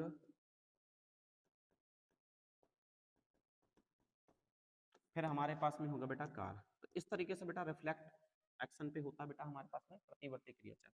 तो यहाँ से बेटा अगर बात करें तो हमारे पास में प्रतिवर्ती क्रिया के प्रवाह से संवेदी अंग से कार्यकारी अंग तक के मार्ग को बेटा क्या कहते हैं बेटा? प्रतिवर्ती क्रिया चाप कहते हैं। और ये किसके द्वारा संचालित होते हैं बेटा? यह यह मेरु रज्जु द्वारा, मेरु रज्जु द्वारा द्वारा संपन्न होती हैं, संपन्न होती हैं। तो किसके द्वारा संपन्न होंगे बेटा? मेरु रज्जु द्वारा। ठीक है, चलिए अगला देख लेते हैं। अगला क्या है? अनुवर्तन या पौधों में गति, अनुवर्तन या पौधों में गति। और बेटा इसको इंपॉर्टेंट लगा लीजिए। अरे कह रहा है सर बाकी इंपॉर्टेंट नहीं है, इंपॉर्टेंट तो पूरा है, लेकिन ये अलग सा टॉपिक है जो आता नहीं, फिर भी इस बार मेरे को पता नहीं क्यों लग रहा है कि ये आ सकता है। क्या है? अनुवर्तन या पौधों में गति या पौधों में उद्दीपन, पादप में उद्दीपन, उद्दीपन। ठीक है, तो वह वातावरण के प्रभाव से, वह वातावरण के प्रभाव से, वह वातावरण के प्रभाव से पौधों का उसी दिशा में गति करना बेटा अनुवर्तन कहलाता है। देखो बेटा जैसे मान लो एक पौधा रख दूं तो बेटा प्रकाश अनुवर्तन कैसे होता है? जब पौधा रख दो तो उसमें जिस ओर से प्रकाश आएगा, जिस ओर से प्रकाश आएगा बेटा पौधा उसी दिशा में बेटा उसकी पत्तियां मुड़ जाती है। सूरजमुखी को देख ले बेटा, प्रकाश का पीछा करता रहता है, तो उसमें कौन सा बेटा प्रकाश अनुवर्तन वाला बेटा अभिलक्षण बहुत ठीक ठाक पाया जाता है, बहुत ठीक ठाक पाया जाता है, बहुत ठीक ठाक पाया जाता है। ये कितने प्रकार का होता है बेटा? 2 प्रकार का होता है, धनात्मक प्रकाश अनुवर्तन, धनात्मक प्रकाश अनुवर्तन। पौधों की पत्तियों का बेटा, पत्तियों एवं तनों का बेटा प्रकाश की दिशा में गति करना धनात्मक कहलाता है। धनात्मक का मतलब होता है उसी दिशा में प्रकाश आया, प्रकाश की दिशा में भागने लग गया तो क्या कहलाएगा बेटा?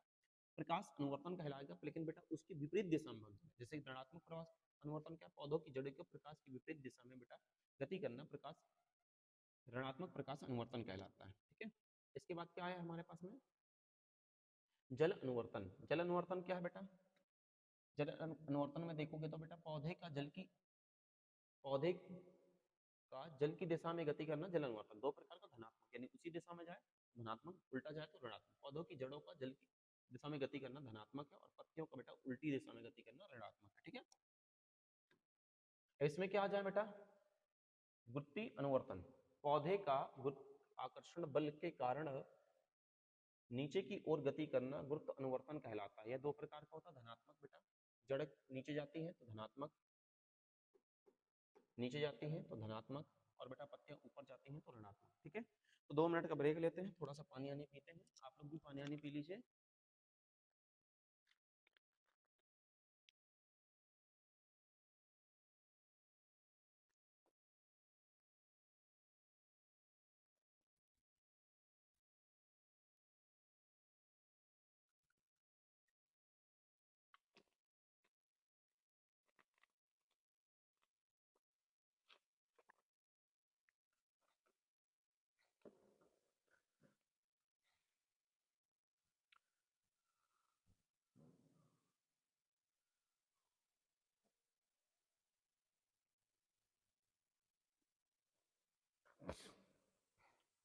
चलो तो बच्चों, पानी नहीं पी चुके होगे, आ जाओ।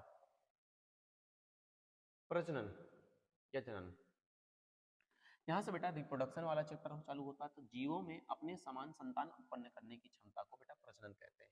बेटा कोई भी जीव होता है तो अपने जैसा ही संतान अगर उत्पन्न कर पा रहा है तो बेटा ये जो क्षमता होती है बेटा उसे प्रजनन कहते हैं। बेटा इसे जनन भी कह सकते हैं, जनन, ठीक है। तो बेटा ये क्या होता है बेटा, क्यों आवश्यकता होती है? जीवों का अस्तित्व बनाए रखने के लिए प्रजनन की आवश्यकता होती है, जीवों की संख्या को निश्चित करने के लिए प्रजनन की आवश्यकता होती है। ये दोनों चीजों के लिए बेटा प्रजनन की आवश्यकता होती है। प्रजनन कितने प्रकार का होता है बेटा? प्रजनन दो प्रकार का होता है। कितने प्रकार का होता है बेटा? दो प्रकार का होता है। कितने प्रकार का बेटा? दो प्रकार का होता है। पहला नाम है हमारे पास में अलैंगिक जनन। क्या है बच्चा? अलैंगिक जनन। क्या है? अलैंगिक जनन। तो बेटा ऐसा जनन जिसमें नर तथा मादा युग्मक की आवश्यकता होती है उसे लैंगिक जनन कहते हैं। और इससे उत्पन्न संतानों में विभिन्नताएं पाई जाती हैं। इसमें अर्धसूत्री विभाजन होता है, इसमें युग्मनज का निर्माण होता है, इसमें नए जीव का निर्माण युग्मनज द्वारा होता है। ध्यान देना, अलैंगिक जनन और लैंगिक जनन में अंतर हो सकता है, तो अंग्रेजी में हेडिंग है अलैंगिक जनन। अगर अंतर आए तो अंतर बेटा आप इन्हीं के बेटा हेडिंग और बेटा फैक्टों से कर सकते हो, ठीक है। अलैंगिक जनन की बात कर ले तो बेटा ऐसा जनन जनन जिसमें नर तथा मादा युग्मक की आवश्यकता नहीं होती है उसे अलैंगिक जनन कहते हैं। और इससे उत्पन्न संतान में विभिन्नताएं नहीं पाई जाती है। इसमें समसूत्री विभाजन होता है, इसमें जाइगोट का निर्माण नहीं होता है, इसमें नए जीव का निर्माण एक ही जीव द्वारा होता है। तो ये 5 अंतर बन जाएंगे आप लोगों के, और ये और थोड़े एक दो याद कर लोगे तो ठीक हो जाएगा। एक दो और क्या कर सकते हो बेटा, लैंगिक जनन उच्च श्रेणी की जीव में होता है या निम्न श्रेणी की जीव। लैंगिक जनन में अधिक समय लगता है, इसमें कम समय लगता है, ठीक है बच्चा। तो आप इतने भी लिख सकते हो। जंतुओं में लैंगिक जनन, भाई साहब देख लीजिए, तो काम क्या होता है? जंतुओं में लैंगिक जनन नर द्वारा उत्पन्न युग्मक बेटा नर युग्मक कहलाता है। तो नर युग्मक क्या होता है बेटा? ये शुक्राणु हो गया मनुष्यों में बात करें, और मादा द्वारा उत्पन्न युग्मक को मादा युग्मक के आपस में मिलने की प्रक्रिया को निषेचन कहते हैं। और निषेचन के फलस्वरूप एक द्विगुणित, इसे द्वि कर लेना, द्विगुणित संरचना का निर्माण होता है जिसे जाइगोट कहते हैं। और जाइगोट के अर्धसूत्री विभाजन द्वारा एक नए जीव का निर्माण होता है जिसे भ्रूण कहते हैं। भ्रूण मादा के शरीर से प्लीसेंटा नली द्वारा जुड़ा होता है, प्लीसेंटा नली द्वारा जुड़ा होता है। क्लियर बात है बच्चा? परिवार नियोजन,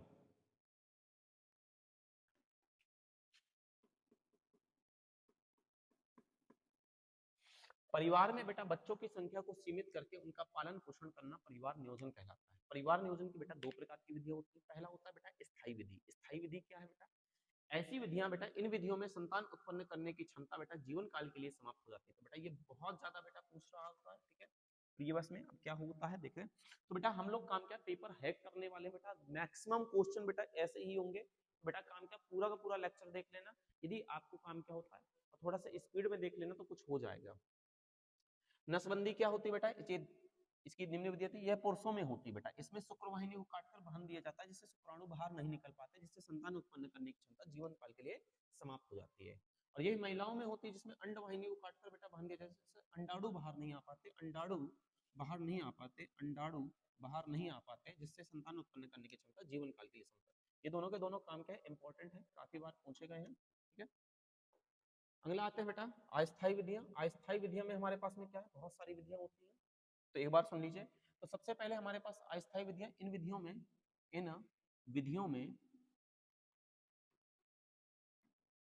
विधियों में संतान उत्पन्न करने की क्षमता कुछ समय के लिए रोका जा सकता है, मतलब रुक जाती है।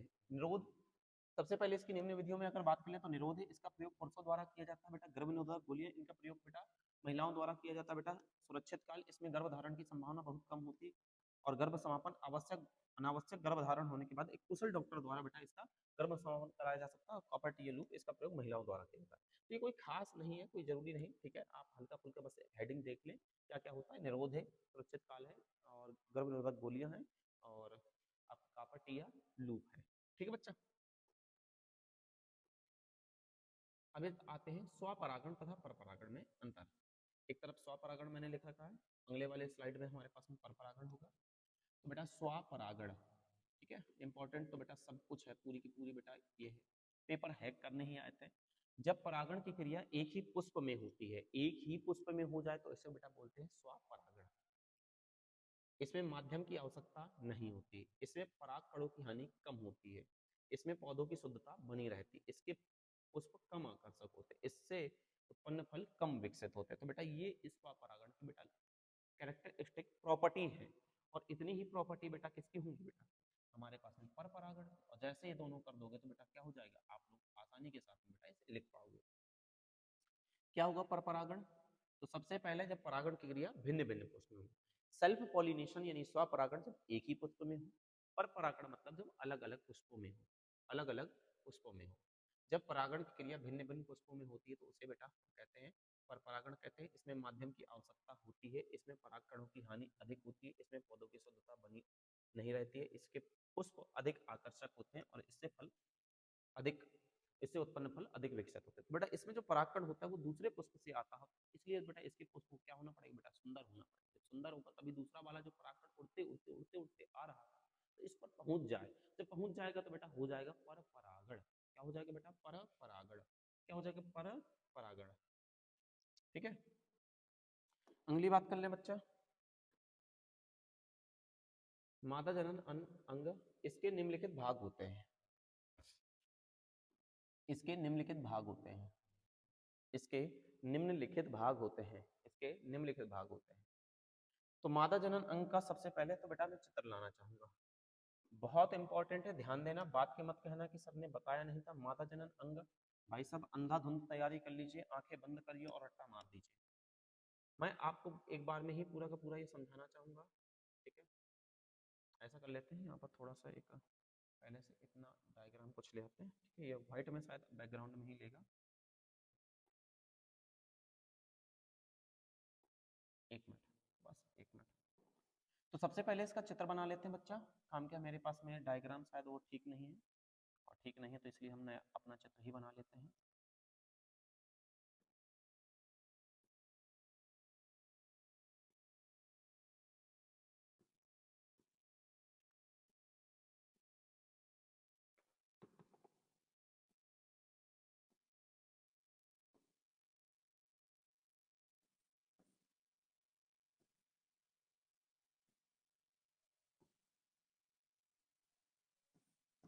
तो इस तरीके से बेटा इसका चित्र होता है। तो सबसे पहले इस चित्र में बात कर ले तो बेटा हमारे पास में ये जो होते हैं अंडाशय होते हैं। अंडाशय कितने बच्चा दिखाई दे रहे हैं बेटा, दो दिखाई दे रहे हैं। ये क्या होती है बेटा, अंडवाहिनी होती है, अंडवाहिनी होती है।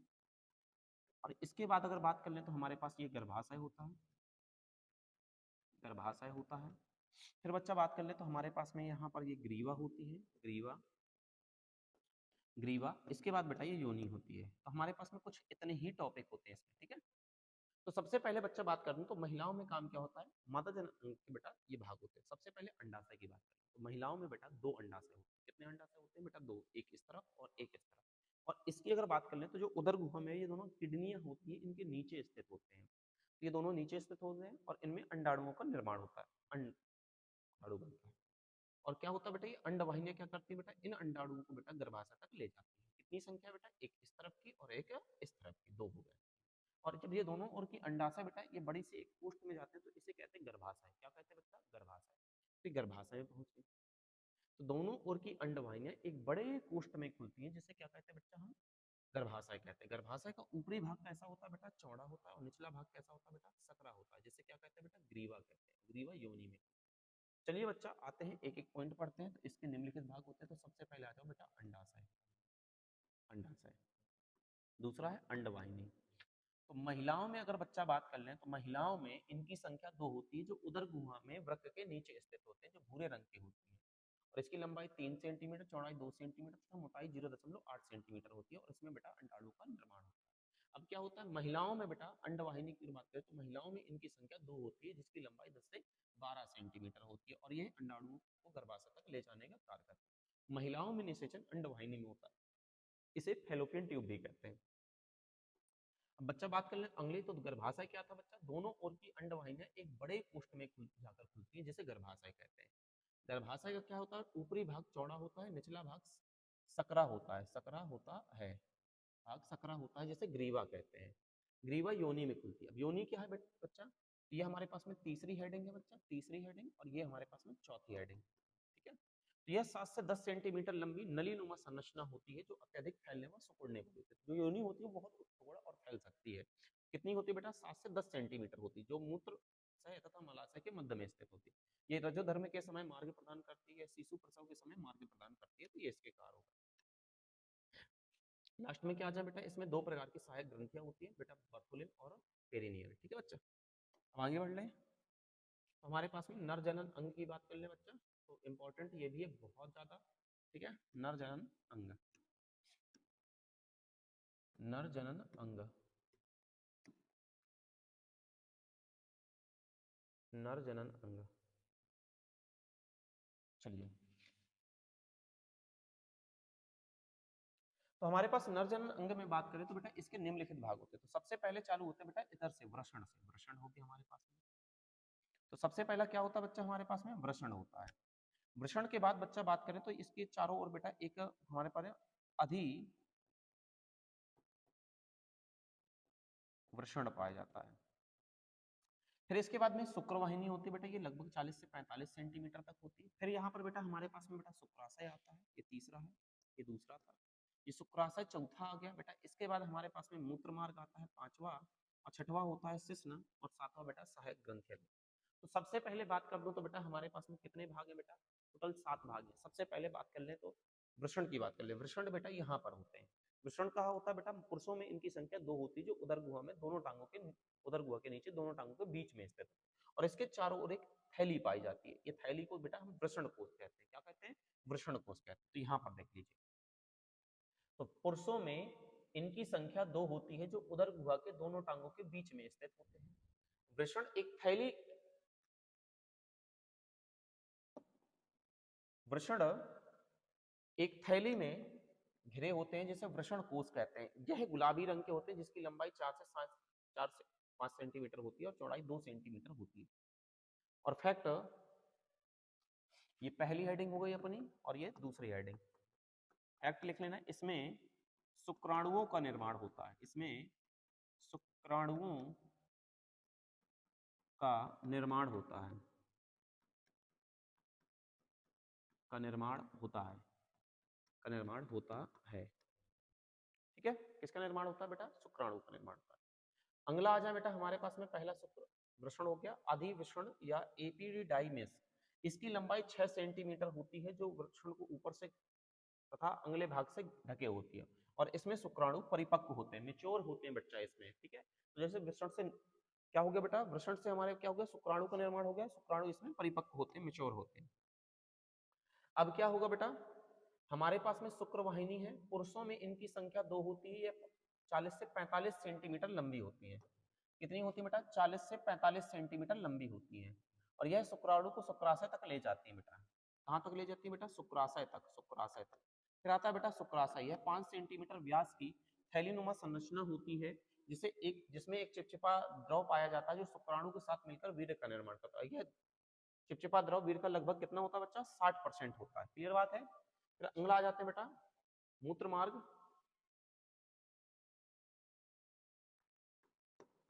मूत्र मार्ग ये 5 है, और ये 6 होगा, और ये 7 होगा। ठीक है बच्चा, तो हमारे पास में क्या बेटा, मूत्र मार्ग की बात कर ले तो बेटा ये क्या होती है, 10 से 12 सेंटीमीटर लंबी नलीनुमा बेलनाकार संरचना होती है, जो मूत्राशय से प्रारंभ होकर शिश्न के ऊपरी शिखर पे खुलती है।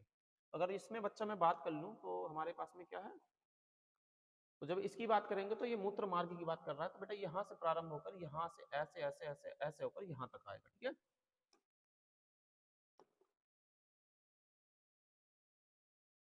मूत्र मार्ग, तो जो शिश्न के ऊपरी शिखर में निकलता है, जिसे मूत्र छिद्र कहते हैं। शिश्न क्या होता है बेटा, यह 7 से 10 सेंटीमीटर लंबा मैथुन अंग होता है, जो वृषण के ऊपर स्थित होता है। इसका प्रमुख कार्य जनन क्रिया के दौरान शुक्राणु को मादा के शरीर में पहुंचाना होता है। यह 2 प्रकार का होता है, इसमें सहायक ग्रंथियां 2 प्रकार की होती हैं, और प्रोस्टेट और काउपर।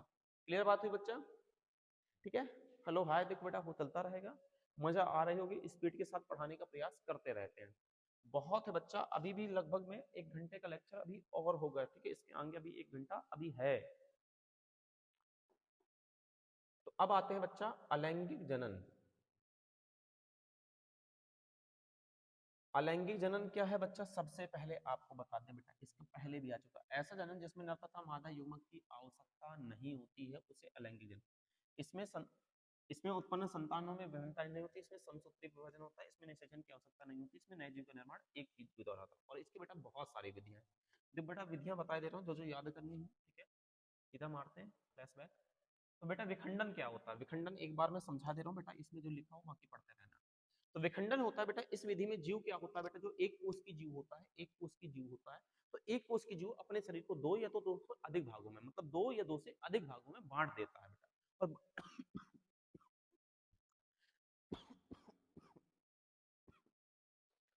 तो बांटने के बाद क्या होता है बेटा, प्रत्येक जो भाग बटे हुए होते हैं उनमें एक नया नया जीव बन जाता है। तो ऐसे क्या बोलेंगे बेटा, विधि को बोलते हैं विखंडन।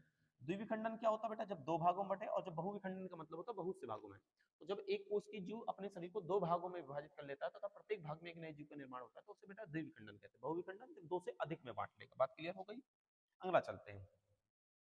अब हमारे पास में क्या है बेटा, खंडन है। इसमें बहुकोष की जीव, अगर बात कर लें, इसमें बहुकोष की जीव अपने शरीर को दो या दो से अधिक भागों में विभाजित कर लेता है तथा प्रत्येक भाग में एक नए जीव का निर्माण हो जाता है, तो इसको बेटा खंडन कहते हैं। बेटा देखो, खंडन और विखंडन में अंतर है बेटा।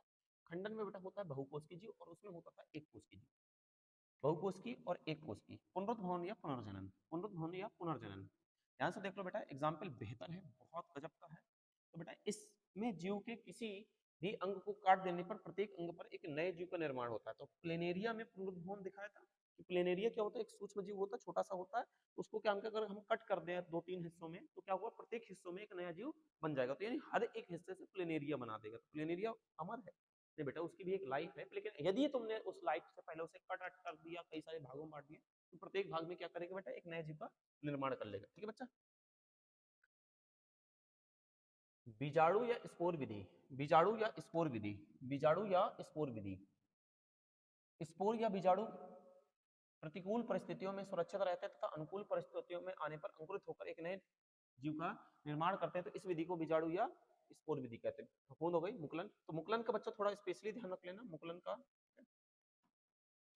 कुछ जीवों में बेटा काम क्या होता है, जैसे हाइड्रा वगैरह में देखोगे, हाइड्रा यीस्ट में काम के जीव होते हैं, तो इसमें कुछ उभरा हुआ भाग निकल आता है। तो इसके लिए बेटा अगर बनाना चाहो तो चित्र भी बना सकते हो बेटा एग्जाम में, ठीक है, चित्र बना के दिखाया जा सकता है बेटा।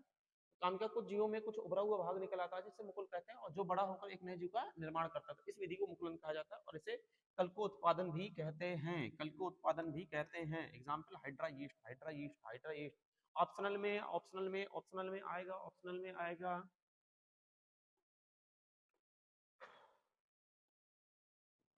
चलिए बच्चा बात करते हैं अनुवांशिकी।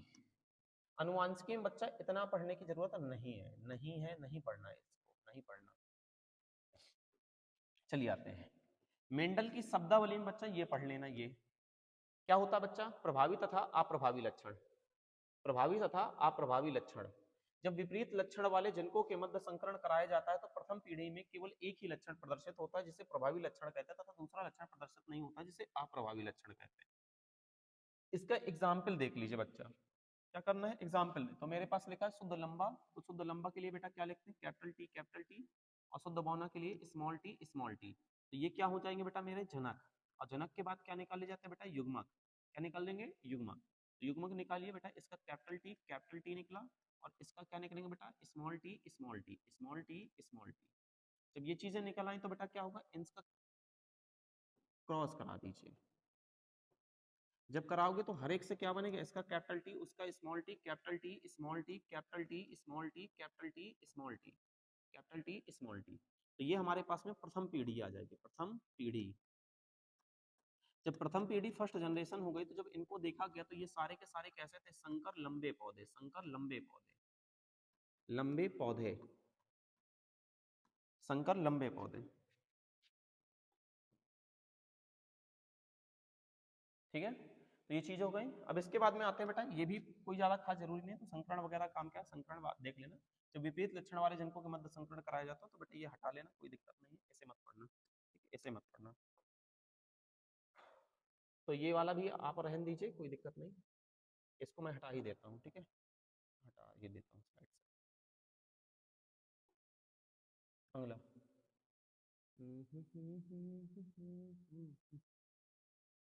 एक मिनट।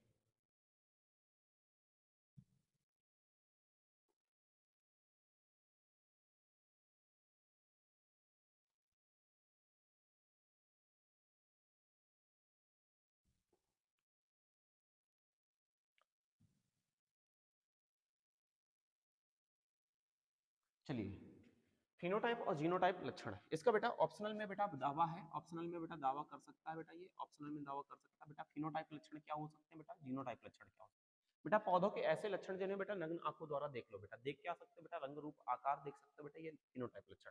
और पौधों के ऐसे लक्षण जिन्हें नग्न आंखों द्वारा नहीं देखा जा सकता उन्हें बेटा जीनोटाइप लक्षण कहते हैं। यानी अगर बात करें तो जीनी संरचना, जीनी संरचना क्या बोलते हैं बेटा, फिनोटाइप जीनोटाइप लक्षण बोलते हैं, ठीक है। तो क्या कर दें बच्चा, इसका अगर हम एग्जांपल दिखा दें बेटा, कैपिटल टी स्मॉल टी के मध्य में, कैपिटल टी स्मॉल टी जो प्रथम पीढ़ी थी, पीढ़ी प्रथम पीढ़ी जो F1 है, जिसे हम कहते हैं संकर लंबे पौधे, संकर लंबे पौधे,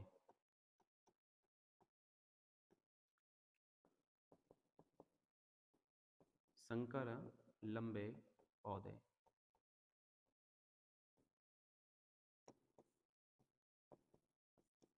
capital T small T, capital T small T. अब इनका बेटा क्रॉस करा लीजिएगा और बाकी क्रॉस जैसे करोगे तो आपको पता चल जाएगा तो क्या चीजें हैं क्या नहीं रहेंगी। तो अब कराइए, इसका कराएंगे तो क्या होगा, इसे ऊपर रहने देते हैं। तो इन दोनों का जब कराओगे तो हमारे पास कैपिटल टी आ जाएगा, इसका कराओगे तो कैपिटल टी स्मॉल टी आ जाएगा, इसका कराओगे तो बेटा कैपिटल टी स्मॉल टी आ जाएगा, और इसका कराओगे तो बेटा स्मॉल टी आ जाएगा। तो इनमें अगर बात कर लूँ तो ये शुद्ध लंबा है, शुद्ध लंबा है, ये संकर लंबे हैं, संकर लंबे हैं ये दोनों बीच वाले, ठीक है ये दोनों, और ये शुद्ध बौना है।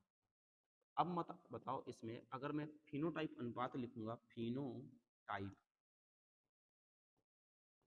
अनुपात, अनुपात कितना होगा, 3:1 होगा। जीनोटाइप अनुपात लिख दूं, जीनोटाइप अनुपात तो क्या होगा बेटा, 1:2:1।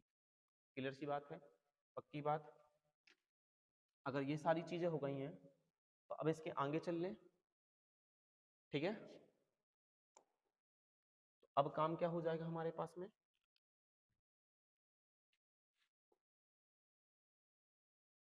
ठीक है, मेंडल के नियम अगले पेज में देखते हैं।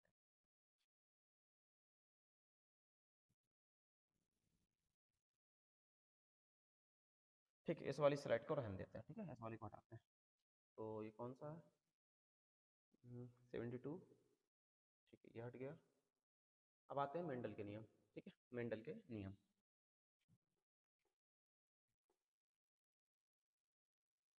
मेंडल के नियम, तो सबसे पहले मेंडल के नियम के बारे में कुछ जान लें। तो मेंडल के नियम,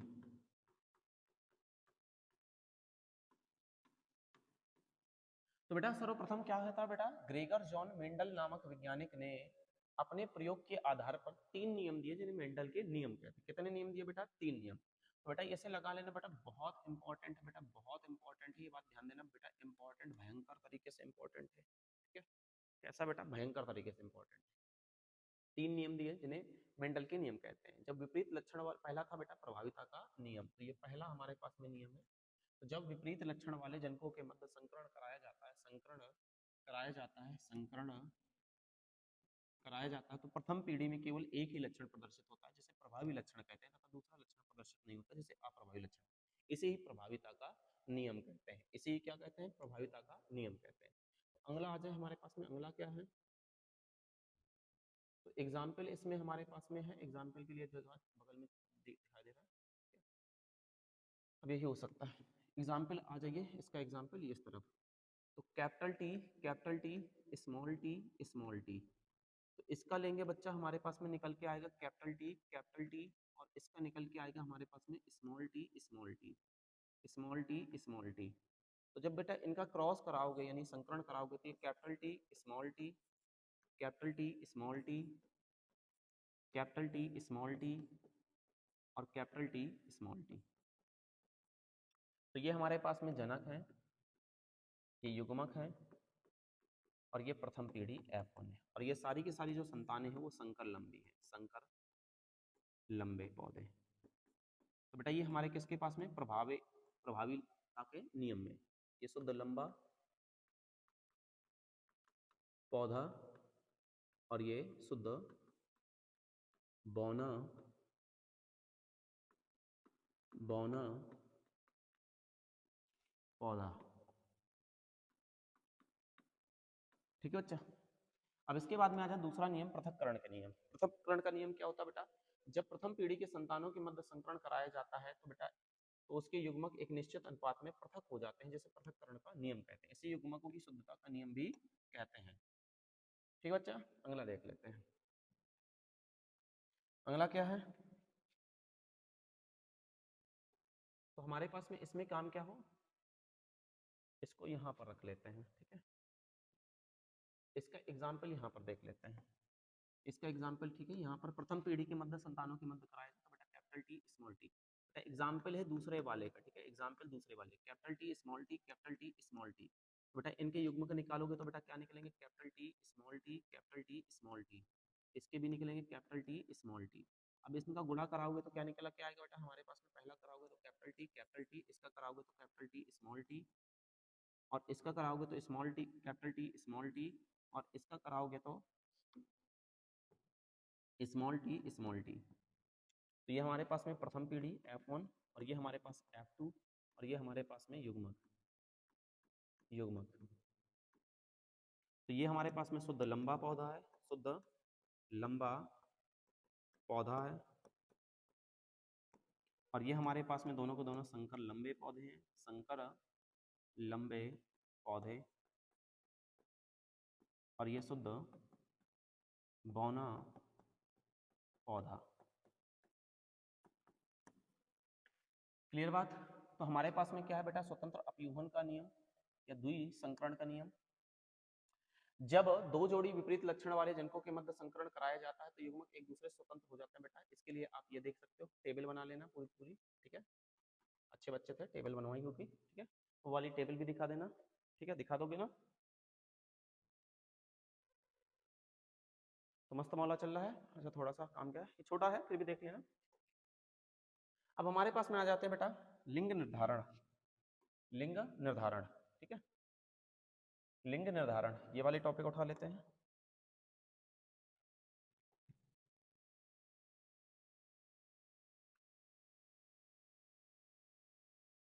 लिंग निर्धारण की बात कर लेते हैं बेटा। लिंग निर्धारण,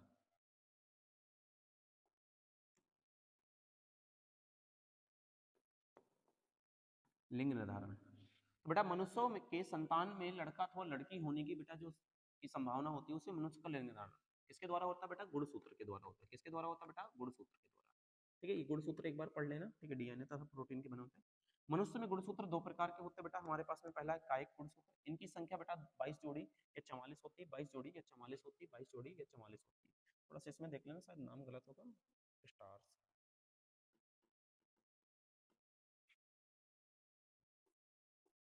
स्टार्स वर्कर। ठीक है, तो हमारे पास में काम क्या है? इनकी संख्या 22 जोड़ी या 44 होती है और ये लिंग निर्धारण का कोई कार्य नहीं करते बेटा। इन्हें ऑटोसोम भी कहते हैं, ऑटोसोम ऑटोसोम। और लिंग गुणसूत्र इनकी संख्या बेटा एक जोड़ी या दो होती है और ये लिंग निर्धारण का कार्य करती है। चलिए आइए बच्चा लिंग निर्धारण का कार्य दिखाते हैं कैसे होता है और कैसे नहीं होता है। तो ये थोड़ा शॉर्ट क्वेश्चन थे जो कि हमने करा रखे थे। तो बच्चों एक क्लियर बात है ना कि ये सारी की सारी चीजें समझ में आ रही हैं। मनुष्य में लिंग निर्धारण, अभी इसका एग्जाम्पल दिखाते हैं तो आपको पता चल जाएगा। तो बेटा एग्जाम्पल देख लीजिए मनुष्य में लिंग निर्धारण का एग्जाम्पल। बेटा एग्जाम्पल देखेंगे तो क्या होगा बच्चा हमारे पास में? तो बेटा हम लेंगे नर लेंगे और यहाँ पर मादा लेंगे। तो बेटा इसका क्या होता है बेटा? 44 प्लस एक्स वाई होता है, और इसका क्या होता है बेटा? 44 प्लस एक्स एक्स होता है। ठीक है बच्चा, तो इसका जब एक्स, अच्छा ऐसे लिख देते हैं, इसके जो बेटा होते हैं दोनों चीजें अलग कर दी जाती हैं, 22 प्लस एक्स और 22 प्लस वाई। इसके ऐसे इसके भी कर दीजिए बेटा, 22 प्लस एक्स और 22 प्लस वाई एक्स। अब क्या होगा बच्चा? इसका जो x होगा इसके x से मिलेगा तो 44 प्लस एक्स एक्स, और इसका जब इससे मिलेगा तो फिर से आएगा 44 प्लस एक्स एक्स, और जब इसका मिलेगा तो इसमें आएगा 44 प्लस एक्स वाई, और जब इसका इससे मिलेगा तो इसमें आएगा 44 प्लस एक्स वाई। तो इन दोनों अगर चार संतानों में देखोगे तो दो लड़का है, लड़की है और दो लड़का है। तो बेटा अर्थात इनका क्या कहा जा सकता है बेटा, इसका कहा जा सकता है कि बेटा हमारे पास इसमें लिंग क्रोमोसोम, मनुष्य में लिंग निर्धारण देख लो, ये आपका इधर से इसके बाद ये आ जाएगा, ठीक है। इसके बाद इसका एग्जाम्पल यहाँ से है और इसके बाद में ये वाला लास्ट लाइन ये यहाँ की है, ठीक है। तो क्वेश्चन मेंडल ने अपने प्रयोग में प्रारंभिक पढ़ाई कहाँ से की थी बच्चा, तो बताओ कहाँ से की थी, कहाँ से की थी, तो गिरजाघर से की थी, ठीक है। और बेटा वियना यूनिवर्सिटी से बेटा उच्च उच्च शिक्षा, उच्च शिक्षा। तो मेंडल ने अपने प्रयोग के लिए मटर के पौधे को क्यों चुना बेटा, मेंडल ने अपने प्रयोग के लिए मटर के पौधे को निम्न कारणों से चुना बेटा, इसे कम स्थान पर उगाया जा सकता है बेटा, इसमें उगने में कम समय लगता है और इसमें साथ जोड़ी विपरीत लक्षण पाए जाते हैं, ठीक है बच्चा। और क्या हो सकता है,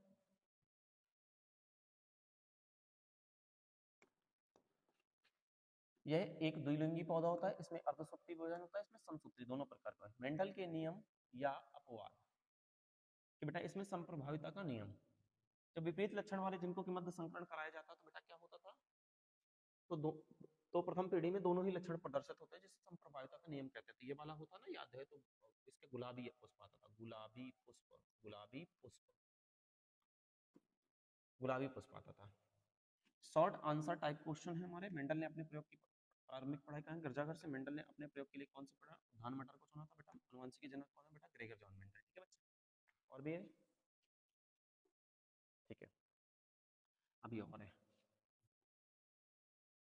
अब चलो अगला बात करते हैं, गुणसूत्र डीएनए किसके बने होते हैं बेटा, ये हमारे पास में ये सारी चीजें आ जाएंगी। और ऑटोसोम क्या होता है बेटा, 22 जोड़ी होते हैं। लिंक क्रोमोसोम एक जोड़ी, ये 2 होते हैं। मेंडल में वियना विश्वविद्यालय से पढ़ाई की थी। तो बच्चे यहाँ से पूरी बायोलॉजी आपकी खत्म होती है, पूरी की पूरी बायोलॉजी खत्म होती है। और मस्त अंदाज में बेटा पर्यावरण से आपका काम क्या, पर्यावरण का थोड़ा ध्यान दें। तो इसी में पर्यावरण की पीडीएफ सेंड कर दूंगा, तो उसमें देख लेने की।